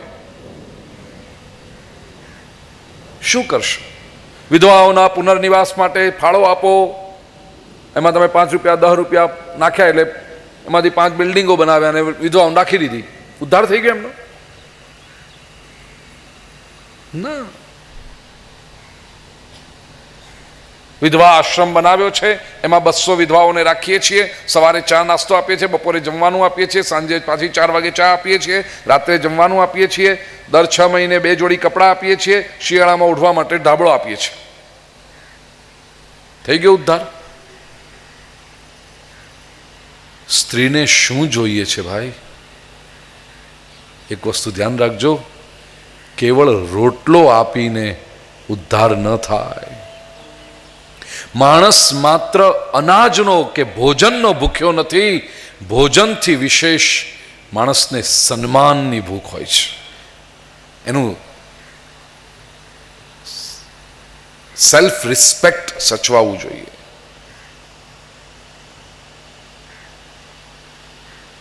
તમને કોઈ સ્વાદિષ્ટ ભોજન પીરસેલી થાળી આપે, 4 જાતના શાક છે, 5 જાતના ફરસાણ છે, 7 જાતની મીઠાઈઓ છે, બધું આપે અને પછી કે જો ખૂણામાં જઈને બેસી જાય, જમી જાય, ત્યાં એકલો એકલો જમી લે, કોઈ તારી સામે જોવાનું નથી. ગમશે તમને? ભલે રોટલો ને મરચું આપે જમવા માટે, પણ સામે બેઠા હોય, આગ્રહ કરે, અથાણું છે લઈ આવું, મીઠું દઉં, ગોળ ફાવે તમને રોટલામાં? સવારની છાશ પડી છે, લાવી આપું? આપણને ખબર પડે કે આ ગરીબ છે બિચારો, બીજું કશું નથી, પણ એની લાગણી જુઓ. તમે મને કહો, તમે પેલી 5 પકવાનવાળી થાળી ફાવશે કે આ રોટલો ને મરચું ખાશો તમે? કારણ કે આ રોટલા ને મરચામાં પણ એને તમારું ગૌરવ કર્યું, તમારે આદર આપ્યો છે. માણસ કેવળ અનાજનો ભૂખ્યો નથી ભાઈ, એનું સન્માન સચવાવું જોઈએ, રિસ્પેક્ટ સચવાવું જોઈએ. અને શ્રી કૃષ્ણે આ 16,000 સ્ત્રીઓના આત્મસન્માનનું ધ્યાન રાખ્યું છે. કેટલું મોટું સ્ટેટસ આપ્યું સમાજમાં. કૃષ્ણની પત્ની, કોઈ એની સામે ઊંચી આંખ કરીને ન જોઈ શકે, ગૌરવ આપ્યું છે. એક ભાઈ કે ઓહો, આવું તો અમે સાંભળ્યું જ નહોતું. ગ્રંથોમાં લખ્યું છે. તકલીફ એ છે ને, કોઈને ગ્રંથ વાંચવા જ નથી. અમારી બહુ મોટી વેદના છે, વ્યથા છે. સારા ગ્રંથો કોઈને વાંચવા જ નથી. ગોસિપના મેગેઝિનો બધાને વાંચવા છે. અમુક જે પ્રકાશક મિત્રો છે આપણા, એ કે ભાઈ સારા પુસ્તકો વેચાતા જ નથી, લોકો લેતા જ નથી. ગઈકાલે પેલા રસિકભાઈ શુક્લનો પત્ર મેં વાંચ્યો હતો ને, સારા પુસ્તકો કોઈ લેતું. તમને ખ્યાલ છે ગુજરાતી ભાષામાં સૌથી વધારે શું વંચાય છે? ચોપડીઓ કઈ વેચાય છે? વાનગીની ચોપડીઓ, રેસીપી બુક્સ. આ દુર્દશા છે.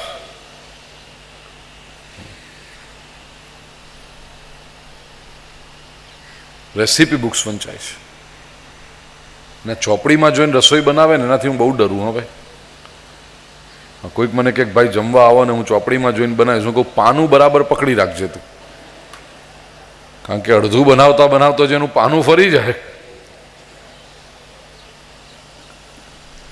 કેવા પ્રયોગો થાય આપણા ઉપર પછી.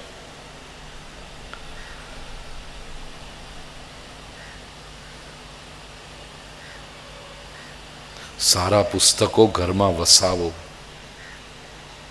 ને કેવળ વસાવો નહીં, વાંચો.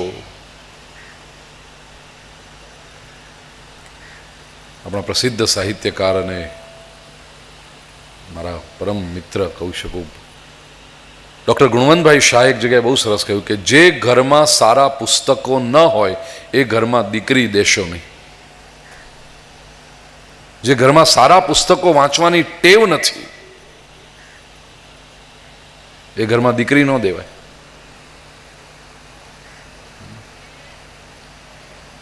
આપણે પૂછીએ ભાઈ તમે ચલો ધંધો તો બધા કરે ને, પૈસા તો બધા કમાય, પણ ઘરમાં તમે આમ એકલા બેઠા ત્યારે શું કરતા? ટીવી જોઈએ. મર ખાડામાં પડીને ટીવી જોઈએ. લોકોમાં એટલું પણ કલ્ચર નથી હોતું, એટલા મોટે મોટે ટીવી રાખે ને આજુબાજુવાળા બધા સાંભળે. બોલો, ઘરમાં કોઈક આવીને બેઠું હોય ને તો એ પેલું ટીવી, અરે બાળ આને બંધ કર.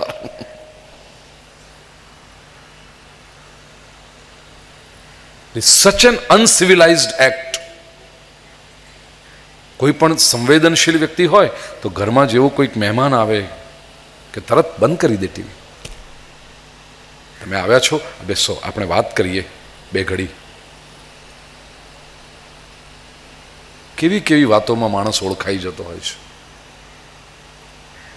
સારા પુસ્તકો ચોક્કસ રાખજો ભાઈ, વસાવો. ઘણા લોકો કે કોણ વાંચે? કેમ તું વાંચે? કોણ વાંચે એટલે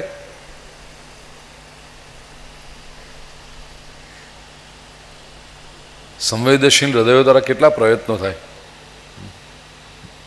ચંદ્રેશભાઈ જેમ ગઈકાલે જાહેર કર્યું હતું ને પેલું કંઈક ભાગવતામૃતમ જે લે અને કંઈક, મને ખબર નથી કેટલા લોકોએ 2 બુક આવી હતી સહી કરવા માટે, આશીર્વાદ માટે.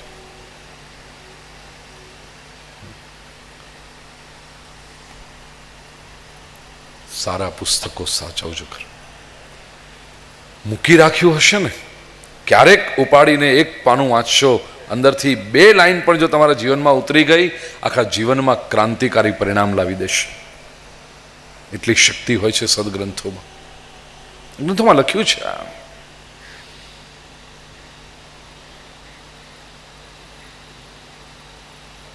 લોકોને તકલીફ ક્યાં થાય છે? ભાઈ મને કે ભાઈ ભગવાને લગ્ન શું કામ કરે? તને ક્યાં પેટમાં દુખ્યું એ બોલ ને. કૃષ્ણે તો લગ્ન કર્યા 16,000 સ્ત્રીઓ સાથે, ઇતિહાસ થઈ ગયો. હવે તું કે હું કઈ બદલી શકવાના નથી. તને ક્યાં તકલીફ થઈ આમાં? ના, બેન બનાવીને રાખી હોત તો કેવું? બેન બનાવીને રાખે તો સમસ્યા વધે કે ઘટે? તકલીફ એક જ છે ભાઈ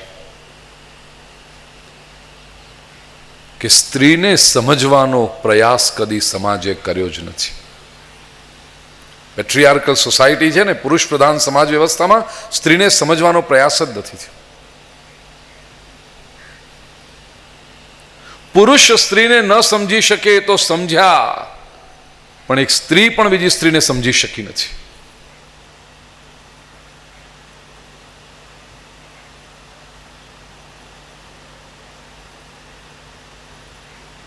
સ્ત્રી પણ સ્ત્રીને માત્ર પુરુષની દ્રષ્ટિથી જ જોવામાં આવી છે, ભોગ પ્રધાન દ્રષ્ટિથી જોવામાં આવી. અને એનાથી આગળ વધીને એક દોષ એ થયો કે તેથી સ્ત્રી પણ પોતાને માત્ર પુરુષને આકર્ષિત કરવાનું સાધન જ માની બેઠી. આજે બહુ સરસ પ્રશ્ન કોઈ બહેને જ પૂછ્યો હશે. હા, એક યુવતી. હું વિનંતી કરું છું, એ બેન અત્યારે હોય તો હિંમતથી ઊભી થાય જેને આ પ્રશ્ન પૂછ્યો, કારણ કે પ્રશ્ન બહુ સરસ છે. પરમ પૂજ્ય શ્રી ભૂપેન્દ્રભાઈજીના ચરણોમાં વંદન. પૂરેપૂરા ભારતીય સંસ્કારમાં ઉછરતી યુવતીઓ અને ગૃહિણીઓ પણ અંગ પ્રદર્શન થાય એવા કપડાં પહેરવામાં સંકોચ અનુભવતી નથી. એમનામાં આવા સંસ્કાર, અંગ પ્રદર્શનની લોલુપતા કેવી રીતે જન્મ લે છે અને એમાંથી એમને ઓફેન્સિવ બિહેવિયર કર્યા વગર કેવી રીતે બચાવવા, આ એનો પ્રશ્ન છે. પછી એણે એક અભિનંદન પણ આપ્યા છે. એ પ્રશ્ન નથી, માત્ર અલગ આખી વાત છે. પરિવાર માટે લખ્યું છે ચંદ્રેશભાઈ કે જે કુટુંબની અધ્યાત્મ ચેતના આપ જેવા ગુરુ હોય એ કુટુંબ આવા આયોજનો ન કરે તો જ નવાય. આયોજક કુટુંબને અંતરની શુભેચ્છા. પ્રશ્નનો ઉત્તર શક્ય હોય તો આપશો. આપના આશીર્વાદકાંક્ષી એક યુવતી. બેન છે અહીંયા બેઠી છે, ત્યાં પૂછ્યું છે. ઊભી થાય 1 મિનિટ માટે બેન. તારું નામ મને કે, કારણ કે હું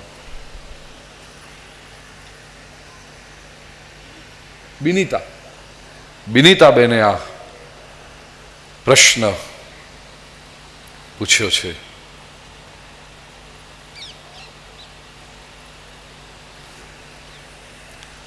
બેન આનું એક જ કારણ છે. પહેલી વાત તો હું તારી આ હિંમતને દાદ આપું છું કે આવો પ્રશ્ન તું પૂછી શકી. અને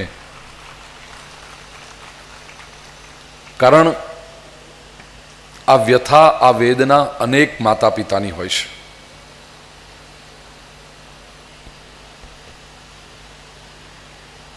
બહુ જ સંકોચ સાથે લોકો ઘણી વખત કહેતા હોય બાપજી વ્યાસપીઠ પરથી જો આવું કંઈક કહી શકાય. હું પણ વારંવાર કહું છું કે સુજ્ઞ શ્રોતા વર્ગ છે એટલે પણ વ્યાસપીઠની પૂરેપૂરી મર્યાદા જાળવી આ વિષયને ટૂંકમાં વાત કરું. આ કેમ થાય છે? આમાં ભૂલ બધાની છે. સૌથી પહેલી ભૂલ આવા વસ્ત્રો પહેરનારની છે.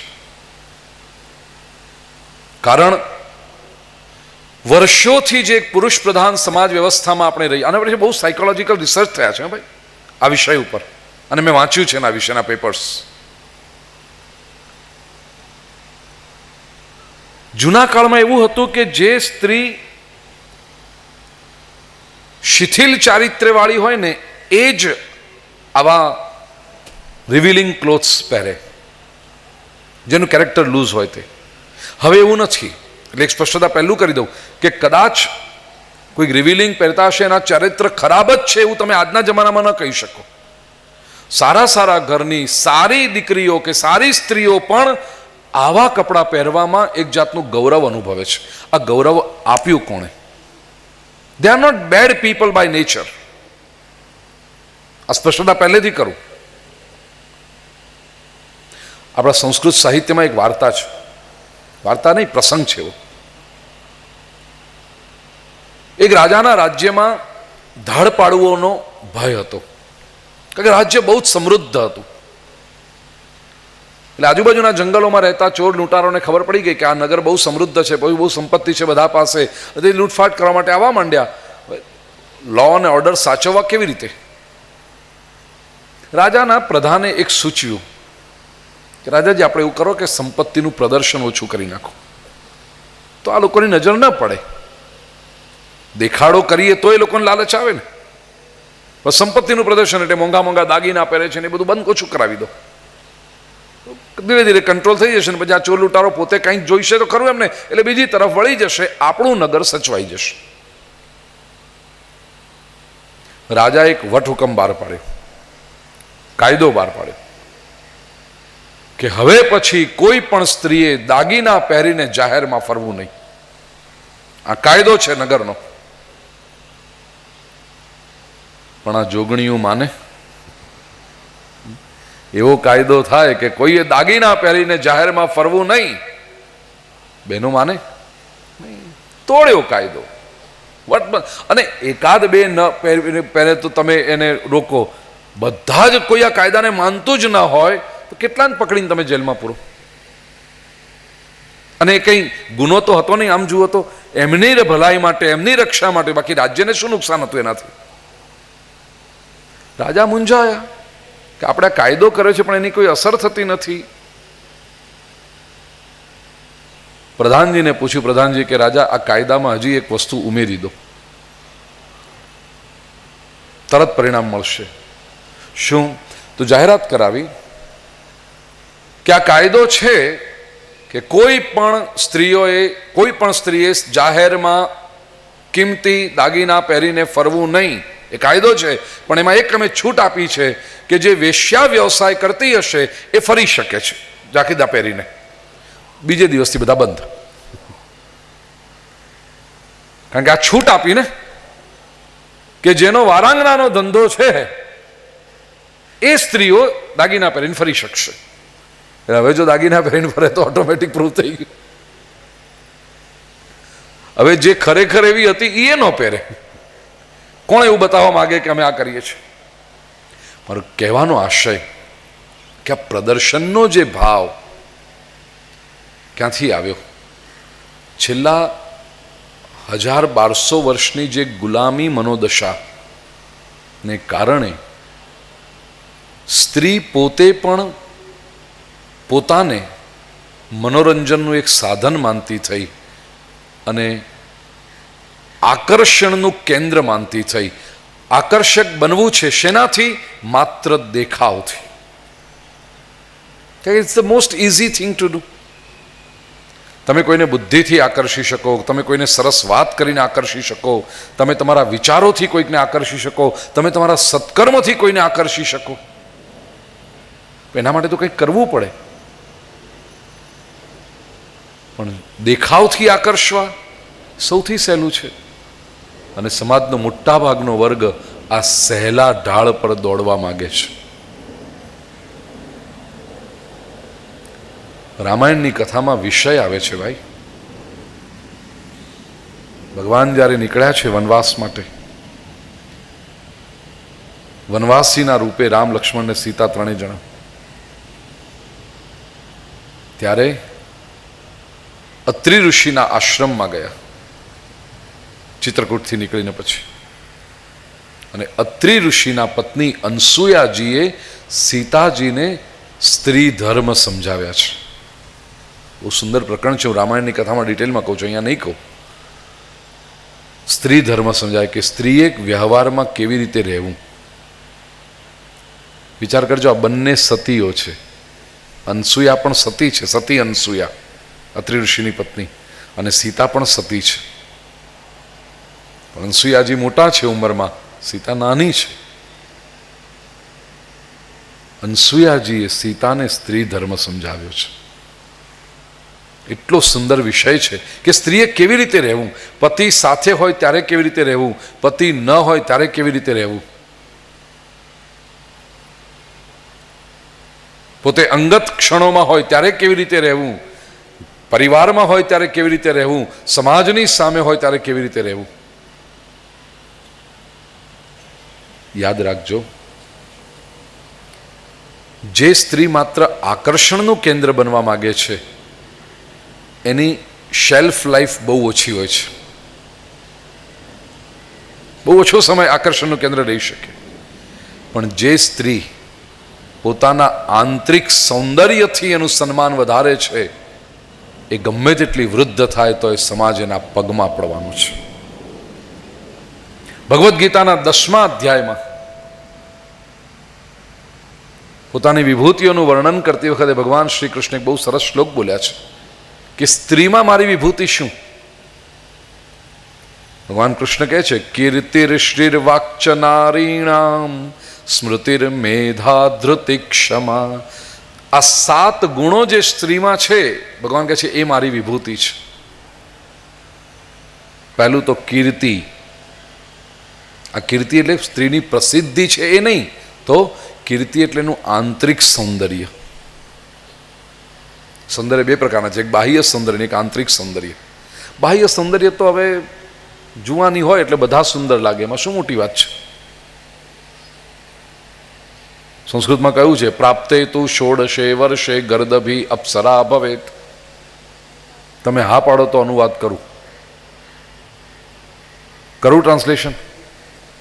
બહેનોને ખરાબ નહીં લાગે ને? ઓકે, ખરાબ લાગે તો પ્રસાદ વધારે જમજો આજે. સંસ્કૃતમાં કહ્યું, પ્રાપ્તે તુ ષોડશે વર્ષે ગર્દભી અપ્સરા ભવેત. 16 વર્ષની થાય ત્યારે ગધેડી પણ અપ્સરા જેવી દેખાય. બધા સારા લાગે, એમાં શું મોટી વાત છે જુવાનીમાં. પણ 16ના 26 થયા, 36 થયા, ને બહુ બહુ તો 46 થયા એટલે સૌંદર્ય જવા માંડે. બાહ્ય સૌંદર્ય ટેમ્પરરી હોય છે, હંમેશ માટે ટકતું નથી. પણ જેમ જેમ જીવન આગળ વધતું જાય એમ એમ આંતરિક સૌંદર્ય નિર્માણ કરવાનું છે. એ સ્ત્રીનું બહુ મોટું કર્તવ્ય છે. શાસ્ત્રકારો કહે છે કે સમાજ સ્ત્રીને ભોગ દ્રષ્ટિથી જોશે, પણ સ્ત્રીએ એ સાવધાની રાખવાની છે કે સમાજ એને માતૃભાવથી જુએ.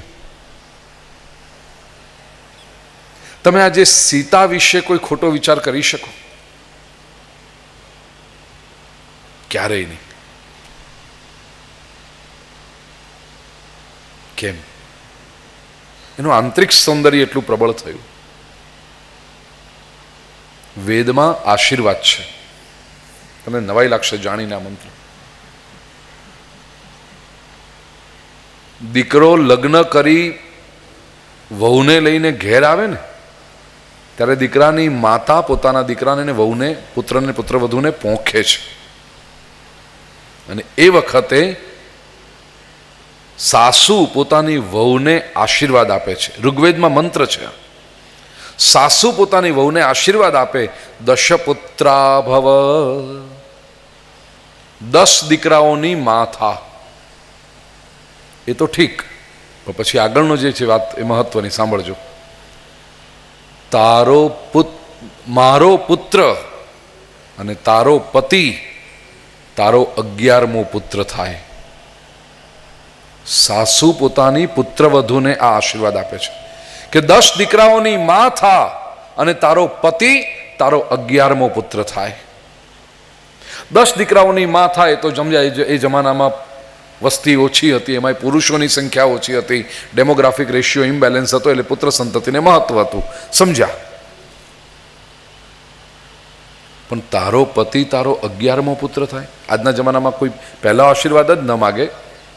સમજો કે આજે કોઈક દીકરો લગ્ન કરીને એની વહુને લઈને આવ્યો અને સાસુ પોંખ્યા પછી પોતાની વહુને કે બેટા 10 દીકરાઓની મા થજે.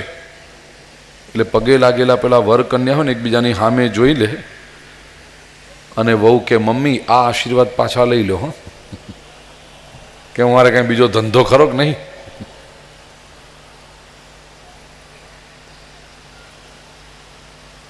પણ મુખ્ય વાત મુદ્દો શું છે? તારો પતિ તારો 11મો પુત્ર થાય. કેમ? To complete a cricket team? No. સાસુ પોતાની પુત્રવધૂને કહે છે કે સમાજને જરૂર છે એટલે 10 દીકરા ઉત્પન્ન કર, પણ એ તમારું જે સહજીવન, તમારું લગ્ન જીવન વિકસતું જાય, એમાં ધીરે ધીરે તારું આંતરિક સૌંદર્ય એવું વધતું જાય કે તારો પતિ પણ તને ભોગ દ્રષ્ટિથી ન જોઈ શકે, તારા પતિને પણ તારામાં માતૃભાવ જાગવો જોઈએ. આ સ્ત્રીનું આંતરિક સૌંદર્ય છે. પતિને પણ જો માતૃભાવ જાગે તો બીજાને તો, કારણ કે સ્ત્રી મૂળે માં છે, જનની છે, અને એ આદરનું સ્થાન જો સ્ત્રીનું રહે, the respect in the society. But it is so unfortunate that the lady herself has forgotten this. हिटलरना બધા જ દોષ માફ, व्यासपीठ पर से मैं कहता हूं. एक काम એ માણસે જે કર્યું છે ને, अब सेकंड वर्ल्ड वॉर ना पहलाનો જર્મનીનો ઇતિહાસ વાંચો. मैं हमेशा कहता हूं, if you really want to lead the society, केवल एकाद ग्रंथ वांचीने प्रवचनो करवा ना बेसाय. If you want to lead the society, समाजનું નેતૃત્વ કરવું હોય તો ઇતિહાસ ખબર હોવી જોઈએ.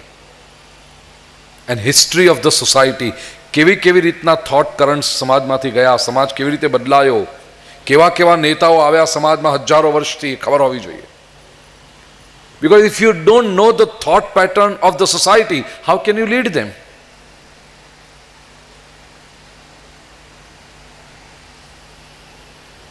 શિક્ષક જો વિદ્યાર્થીને લીડ કરવા માંગતો હોય તો વિદ્યાર્થી કઈ દિશામાં વિચારે છે તો એને ખબર હોવી જોઈએ ને, તો લીડ કરી શકે. તો પહેલું તો સમાજને જો લીડ કરો, સમાજ કઈ રીતે વિચારે છે એ ખબર હોવી જોઈએ. બીજું, સાયન્સ ખબર હોવું જોઈએ. If you don't know science, you cannot lead the society. ત્રીજું, હ્યુમન સાયકોલોજી ખબર હોવી જોઈએ. બહુ મહત્વના વિષયો છે. You must know human psychology. ઘણી વખતે તમે સુધારી શકો જ નહીં માણસને, ત્યાં પડતા મૂકવા પડે. તમને જો સાયકોલોજી ખબર હોય ને તો તમને લાગે કે આમાં અત્યારે આને છંછેડવા જેવું નથી. નકામું તમે, you are wasting your time. ઘણા લોકો એવા તમે જેટલો ઉપદેશ આપો એટલા ખોટા જાય. તો એ ક્યારે ખબર પડે? If you know psychology. તો હિસ્ટ્રી, સાયન્સ, હ્યુમન સાયકોલોજી પાંચમું ચોથું, જે ગ્રંથ છે એ પણ ખબર હોવી જોઈએ. કારણ કે જેના આધારે તમે લીડ કરવા માગો છો એ ગ્રંથ જ ખબર ના હોય તો. ભાગવતની કથા કરવી છે પણ ભાગવત વાંચવી, સંસ્કૃત નથી આવડતું ને શું વાંચીએ, તો તું કથા કેમ કરે? ટ્રાન્સલેશન વાંચી વાંચીને કથા થાય? ગ્રંથ તો પતા હોના ही चाहिए. આ ચાર મુખ્ય બાબતો છે. અને પાંચમું કહું તો સોશિયોલોજી, એ સમાજના પ્રવાહો કયા છે પણ ખબર હોવી જોઈએ. પછી પ્લીડિંગ કરાય, પછી એને પ્રીચ કરાય. હિટલર એક વાત માટે મને બહુ ગમે છે. હિટલર આવું બગડ, હિટલરની આત્મકથા વાંચજો, માઇન કામ્ફ, જર્મન. બેટા ફોલો મી. જર્મન તને આખું આવડે પછી તું ઓરિજિનલ જર્મનમાં વાંચજો તો બહુ મજા. તો ઇંગ્લિશ ટ્રાન્સલેશન વાંચી છે. માઇન કામ્ફ એટલે મારી વાર્તા, મારી સ્ટોરી, મારી હકીકત. હિટલરની આત્મકથાનું નામ છે, ઓટોબાયોગ્રાફીનું. My story. ગાંડો નહોતો હિટલર. એણે નાનપણ, એની આખી સાયકોલોજીકલ એનાલિસિસ કરવામાં આવી છે. Why did he do this? First world war પછી જર્મનીની હાલત એટલી ખરાબ હતી, મિત્ર રાષ્ટ્રોએ મળી, યુનાઇટેડ નેશન્સ જે હતા એને મળીને જર્મનીને ખતમ કરી નાખેલું. એટલો બધો દંડ એને નાખેલો, જર્મનીની ઇકોનોમી ખલાસ થઈ ગયેલી, જર્મનીની ઇન્ડસ્ટ્રી ખલાસ થઈ ગઈ હતી કે આ રાષ્ટ્ર કદી ઊભું થઈ જ ન શકે. એટલી ખરાબ રીતે એને કચડી નાખેલું. અને એ ઘા ઉપર મીઠું ભભરાવા માટે જ્યુ વેપારીઓ, તમે સાંભળ્યું હશે ને કાં તો વાંચ્યું હશે કે હિટલર જ્યુ લોકોને બહુ મારતો. શું બગાડ્યું તું જ્યુએ એનું? કેમ જ્યુને જ મારે, બીજા કોઈ ન મારે? એનું કારણ, નાનપણમાં 12-13 વર્ષની ઉંમરે હિટલરે જોયું હતું કે જ્યુ વેપારીઓ શોષણ કરતા જર્મન સોસાયટીનું. બીજી બધી વાત મૂકી દઉં. જર્મન સ્ત્રીઓની બજાર ભરાતી. હું વાર્તા નથી કહેતો, હા, ઇતિહાસના પાને લખાયેલી વાતો છે. જર્મનીના શહેરોમાં સ્ત્રીઓની બજાર ભરાતી, જર્મન સ્ત્રીઓની. અને જ્યુ વેપારીઓ ખરીદવા નીકળતા સ્ત્રીઓને. એ ગુલામડી કહેવાતી, સ્લેવ. પણ એનું કામ માત્ર ઘરકામનું નહીં, આવે જર્મન વેપારીઓને બધી રીતે રાજી કરવાના. તો જર્મન સ્ત્રીઓની બજાર ભરાય. જ્યુ વેપારીઓ નાણાંની કોથળીઓ હાથમાં લઈ અને નીકળે બજારોમાં. અને આપણે કેમ વસ્તુ પસંદ કરીએ, કે ગાડી પસંદ કરીએ, કે ટીવી પસંદ કરીએ, કેવી રીતે એવી કપડું પસંદ કરીએ, એવી રીતે આ જર્મન વેપારીઓ સ્ત્રીઓ પસંદ કરે કે મને આ ગમે છે, આનો શું ભાવ? તો એનો ભાવ લખેલો હોય, સ્ત્રીના હાથ ઉપર પ્રાઇસ ટેગ લગાડેલું હોય કે આ ભાવનું યાન. પેલો વેચે અને ખરીદાય સ્ત્રી. જર્મન વેપારી લઈ જાય એ સ્ત્રીને અઠવાડિયું, 10 દિવસ, 15 દિવસ હેરાન કરે ઘરમાં રાખીને. પછી એનાથી કંટાળે એટલે પાછો એને લઈને આવે બજારમાં અને એ સ્ત્રીની રીસેલ વેલ્યુ નક્કી થાય. જેમ કોઈ વસ્તુની રીસેલ વેલ્યુ હોય, અને પેલો વેપારી વેચવા વાળો કે હવે મને આ ગમે છે એમ, તો આના આટલા ને. આપણે પેલું જૂનું ટીવી મૂકી જાઉં, નવું લઈ જાઉં, અને જૂના ટીવીના 5000 મળશે, નવાના આટલા છે, પે ધ ડિફરન્સ. નવું ટીવી એવી રીતે second world war, first world war પછી જર્મન સ્ત્રીઓની બજાર થતી ને જ્યુ વેપારીઓ આ રીતે ખરીદી કરતા સ્ત્રીઓની. જે હિટલરે નાનપણમાં જોયેલું. અને એને એમ થાય કે મારી બહેનો દીકરીઓની આ હાલત, જ્યુ વેપારીઓ આવું કરે છે. એ કાચી ને કુમળી ઉંમરે એને જ્યુ તરફ એટલો બધો પક્ષપાત થઈ ગયો. સાયકોલોજીકલી નક્કી કર્યું કે આ લોકોને હું જીવતા નહીં રાખું. 14 વર્ષની ઉંમરે હિટલરે નાઝી પક્ષની સ્થાપના કરી. At the age of 14. અને લોકોને રિક્રુટ કરવા માંડ્યો. એ જર્મન વિસ્તારોમાં જઈને કહેતો કે મને તમારી પાસેથી પૈસા નથી જોઈતા, મને તમારા જુવાન દીકરાઓ આપો, મારે જર્મનીની હાલત સુધારવી છે. એક ચેતના એણે આપી છે જર્મન પ્રજાને. We are the true Aryans. એ કહેતો આપણે સાચા આર્ય પ્રજા છીએ, આપણે શ્રેષ્ઠ પ્રજા છીએ દુનિયાની. એક આત્મવિશ્વાસ ઊભો કર્યો જર્મન પ્રજામાં. એટલી મોટી યુવાનોની એને સૈન્ય તૈયાર કર્યું નાઝી પક્ષને. હેલ હિટલર કરીને મરવા તૈયાર થઈ જાય એના માટે. હેલ હિટલર એટલે હિટલરનો જય હો, આ જર્મન ભાષામાં હેલ હિટલર, હિટલરનો વિજય થાય. જેમ જેમ એ શક્તિશાળી થતો ગયો એણે જર્મન સ્ત્રીઓને વિનંતી કરી કે તમે મેકઅપ કરવાનું બંધ કરી દો. કેમ કે તમે મેકઅપ કરો છો એટલે તમે આકર્ષક દેખાવ, તમે આકર્ષક દેખાવ એટલે આ જૂ વેપારીઓ તમને વધારે હેરાન કરે. તમે મેકઅપ કરવાનું બંધ કરો. વાલા સ્વજનો, હજી આજની તારીખમાં જર્મનીમાં કોસ્મેટિક ઇન્ડસ્ટ્રી નથી. આજની તારીખમાં એને કીધું જરૂર જ નથી આપણને આ પાવડર ને લિપસ્ટિક ને, એક શું જરૂર છે નહીં. જર્મન સ્ત્રીઓને કહ્યું કારખાનાઓમાં કામ કરો, આપણે મહેનત કરો, દેશને ઊભો કરવાનો છે. માત્ર શરીરથી રૂડા રૂપાળા રહીને કંઈ નહીં થાય, રાષ્ટ્રમાં જાગૃતિ લાવવાની છે. તમે જુઓ જર્મન મશીનરી વખણાય, જર્મન બાકી બધું જ વખણાય. તમે કોઈ દિવસ સાંભળ્યું મારી પાસે જર્મન લિપસ્ટિક છે? એ બધું સોંપ્યું ફ્રેન્ચને અને ઇટાલિયન લોકોને સોંપ્યું. ફ્રેન્ચ પરફ્યુમ ને ઇટાલિયન ને બધું આવે ત્યાં આગળ, જર્મન કોઈ દિવસ નહીં આવે. હિટલરે જે સંસ્કાર આપ્યા છે પ્રજાને, એજ્યુકેશન પ્રત્યે કર્યા, ભણો બધા. કારણ કે આપણે નથી ભણતા તેથી આ વેપારીઓ આપણને છેતરે છે અને શોષણ કરે છે. જાગૃતિ લઈ આવ્યો. I don't endorse his violence, એટલું કહી દઉં. એણે જે રીતે પછી કોન્સન્ટ્રેશન કેમ્પ કર્યાને હેરાન કર્યા છે એ વસ્તુ આખી નિંદનીય છે, તિરસ્કરણીય છે. પણ જે રીતે રાષ્ટ્રને ઊભું કર્યું 20 વર્ષની અંદર, આપ વાંચજો ઇતિહાસ જર્મનીનો.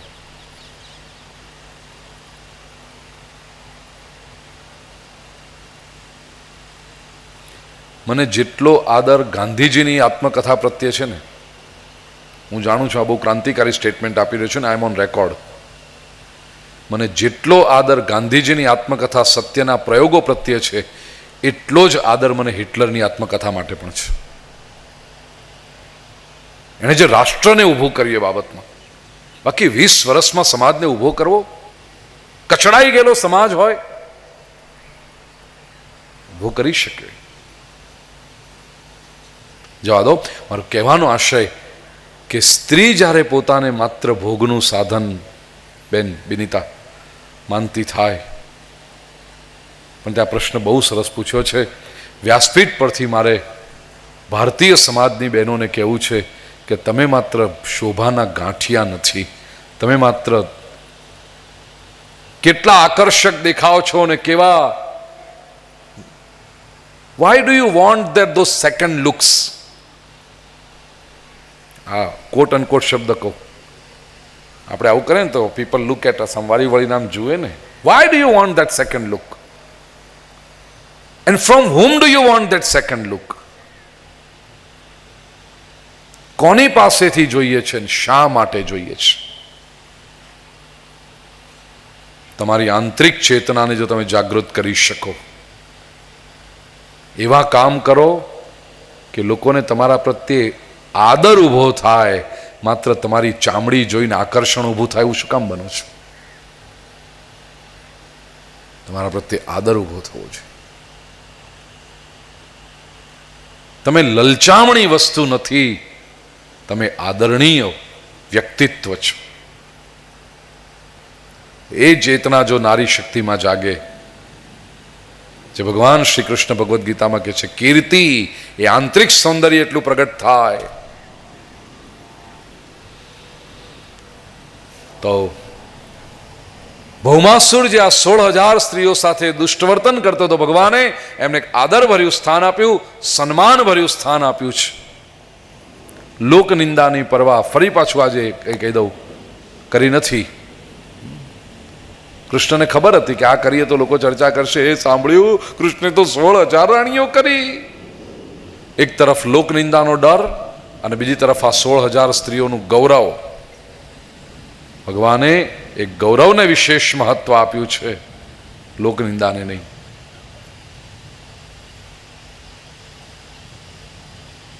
નારદજીને એક વખત વિચાર થયો કે હું આખી દુનિયામાં ફરું છું ને ઘેર ઘેર માટીના ચૂલા છે. જેને પૂછો કેમ છો તો કે ઠીક. હવે કેમ ઠીક?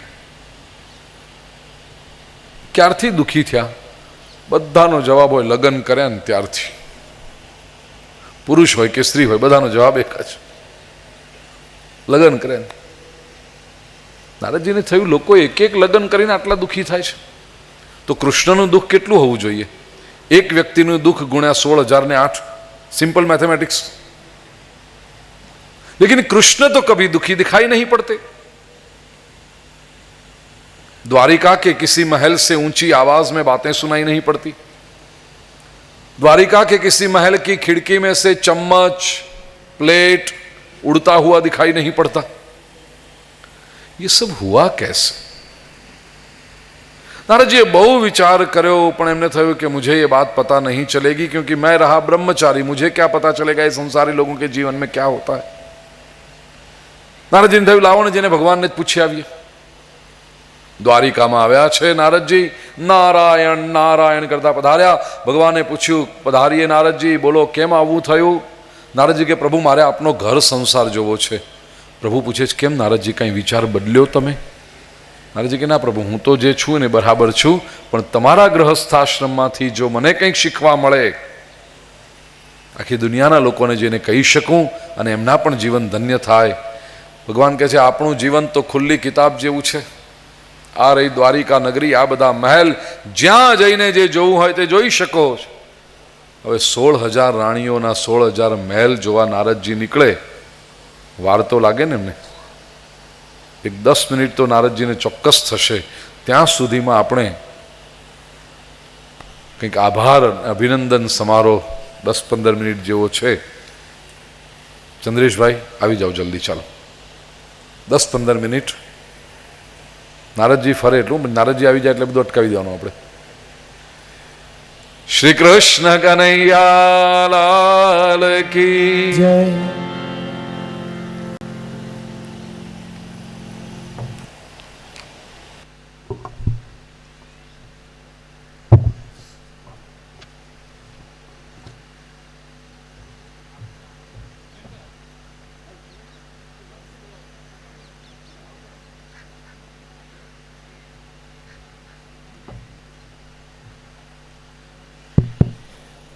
ગઈકાલે પરમ પૂજ્ય ભૂપેન્દ્રભાઈ પંડ્યાએ વાજતે ગાજતે રૂકમણજીના લગ્નનો પ્રસંગ સંપન્ન કરાવ્યો. આજે નવા નવા અર્થઘટન આપ્યા કે સમાજમાં કઈ રીતે કાયદો વ્યવસ્થા જળવાય, નારીનું ગૌરવ વધે. તો આપણા આ પવિત્ર શમિયાણામાં જેમણે ખૂબ સેવા આપી છે એવા આપણા પોલીસના અધિકારી શ્રી નાગેશભાઈ લોહાર સાહેબ, હું જેના નામો ઘોષિત કરું છું એ લોકો સ્ટેજ પર આવે. આપણે પવિત્ર વ્યાસગાદી પરથી પૂજ્ય ભૂપેન્દ્રભાઈને હાથે આ દેશના રક્ષકોનું સન્માન સંસ્કૃતિ રક્ષકના હાથે કરાવીશું. શ્રી નાગેશભાઈ લોહાર, શ્રી પાંડુરંગ પાટીલ, શ્રી સંજય સિંધે, શ્રી વિજય ખેરે અને વિલાસ જાદવ. અને બધા સાથે મારો ગાઢ નાતો બાંધનાર છે મારા નવીનભાઈ મળ્યા. એમને વિનંતી કે આપ જલ્દીથી સ્ટેજ પર આવો. પૂજ્ય ભૂપેન્દ્રભાઈના વરદસ્તે આ દરેક કાયદાના રક્ષકોએ ખડે પગે સેવા આ વીતેલા દિવસોમાં આપી છે. ભાઈ એટલું જ નહીં, આપ રાજી થશો કે જે 8 મંદિરો બનાવ્યા છે આજે બપોરે 2 વાગે એ વિખેરી દેવાના હતા, પણ નવીનભાઈના બધા પોલીસ અધિકારીઓના પ્રયત્નથી 2 તારીખ સુધી આ મંદિરો ખુલ્લા રહેશે જનતાના દર્શનને માટે. આપણે જબરદસ્ત તાળીઓથી આ પોલીસના અધિકારીઓને વધાવી લઈએ. સવારે 10થી સાંજના 7 વાગ્યા સુધી 2 તારીખ સુધી આ મંદિરો ખુલ્લા રહેશે. જીવનમાં જવલ્લે જ મળે એવો આ લાખેણો લાવો આપણે પારેખ પરિવારે આપ્યો. એવી દુઆ કરીએ કે આવા રૂડા કાર્યો ઘાટકોરને આંગણે સતત થતા રહે. આજે ઘણા બધા લોકો ગુજરાતી ન જાણવાવાળા છે, એટલે હું ચંદ્રેશભાઈને વિનંતી કરીશ કે આપ ઇંગ્લિશની અંદર આ સૌનો આભાર પ્રદર્શિત કરો, આવકાર આપો. ચંદ્રેશભાઈ પારેખ.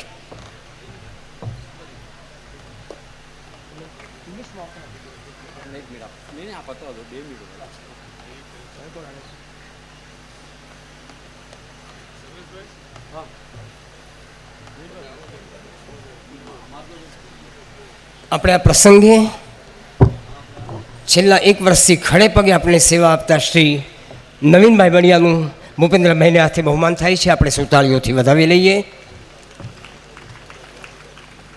નવીનભાઈ ઠક્કર, શ્રી રણછોડભાઈ મનુભાઈ પટેલ અને શ્રી ખીમગીરીભાઈ ગોસ્વામી.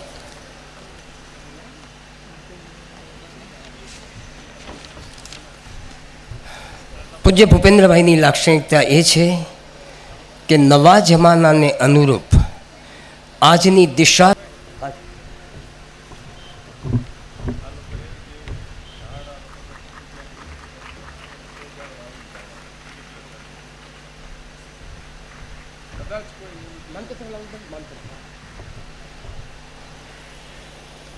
આ પરિસરના કેટલાક લોકો કહે છે કે ભાઈ મારા વૃક્ષો તૂટી ગયા, તો મારો નવીનભાઈ મળ્યા કહે છે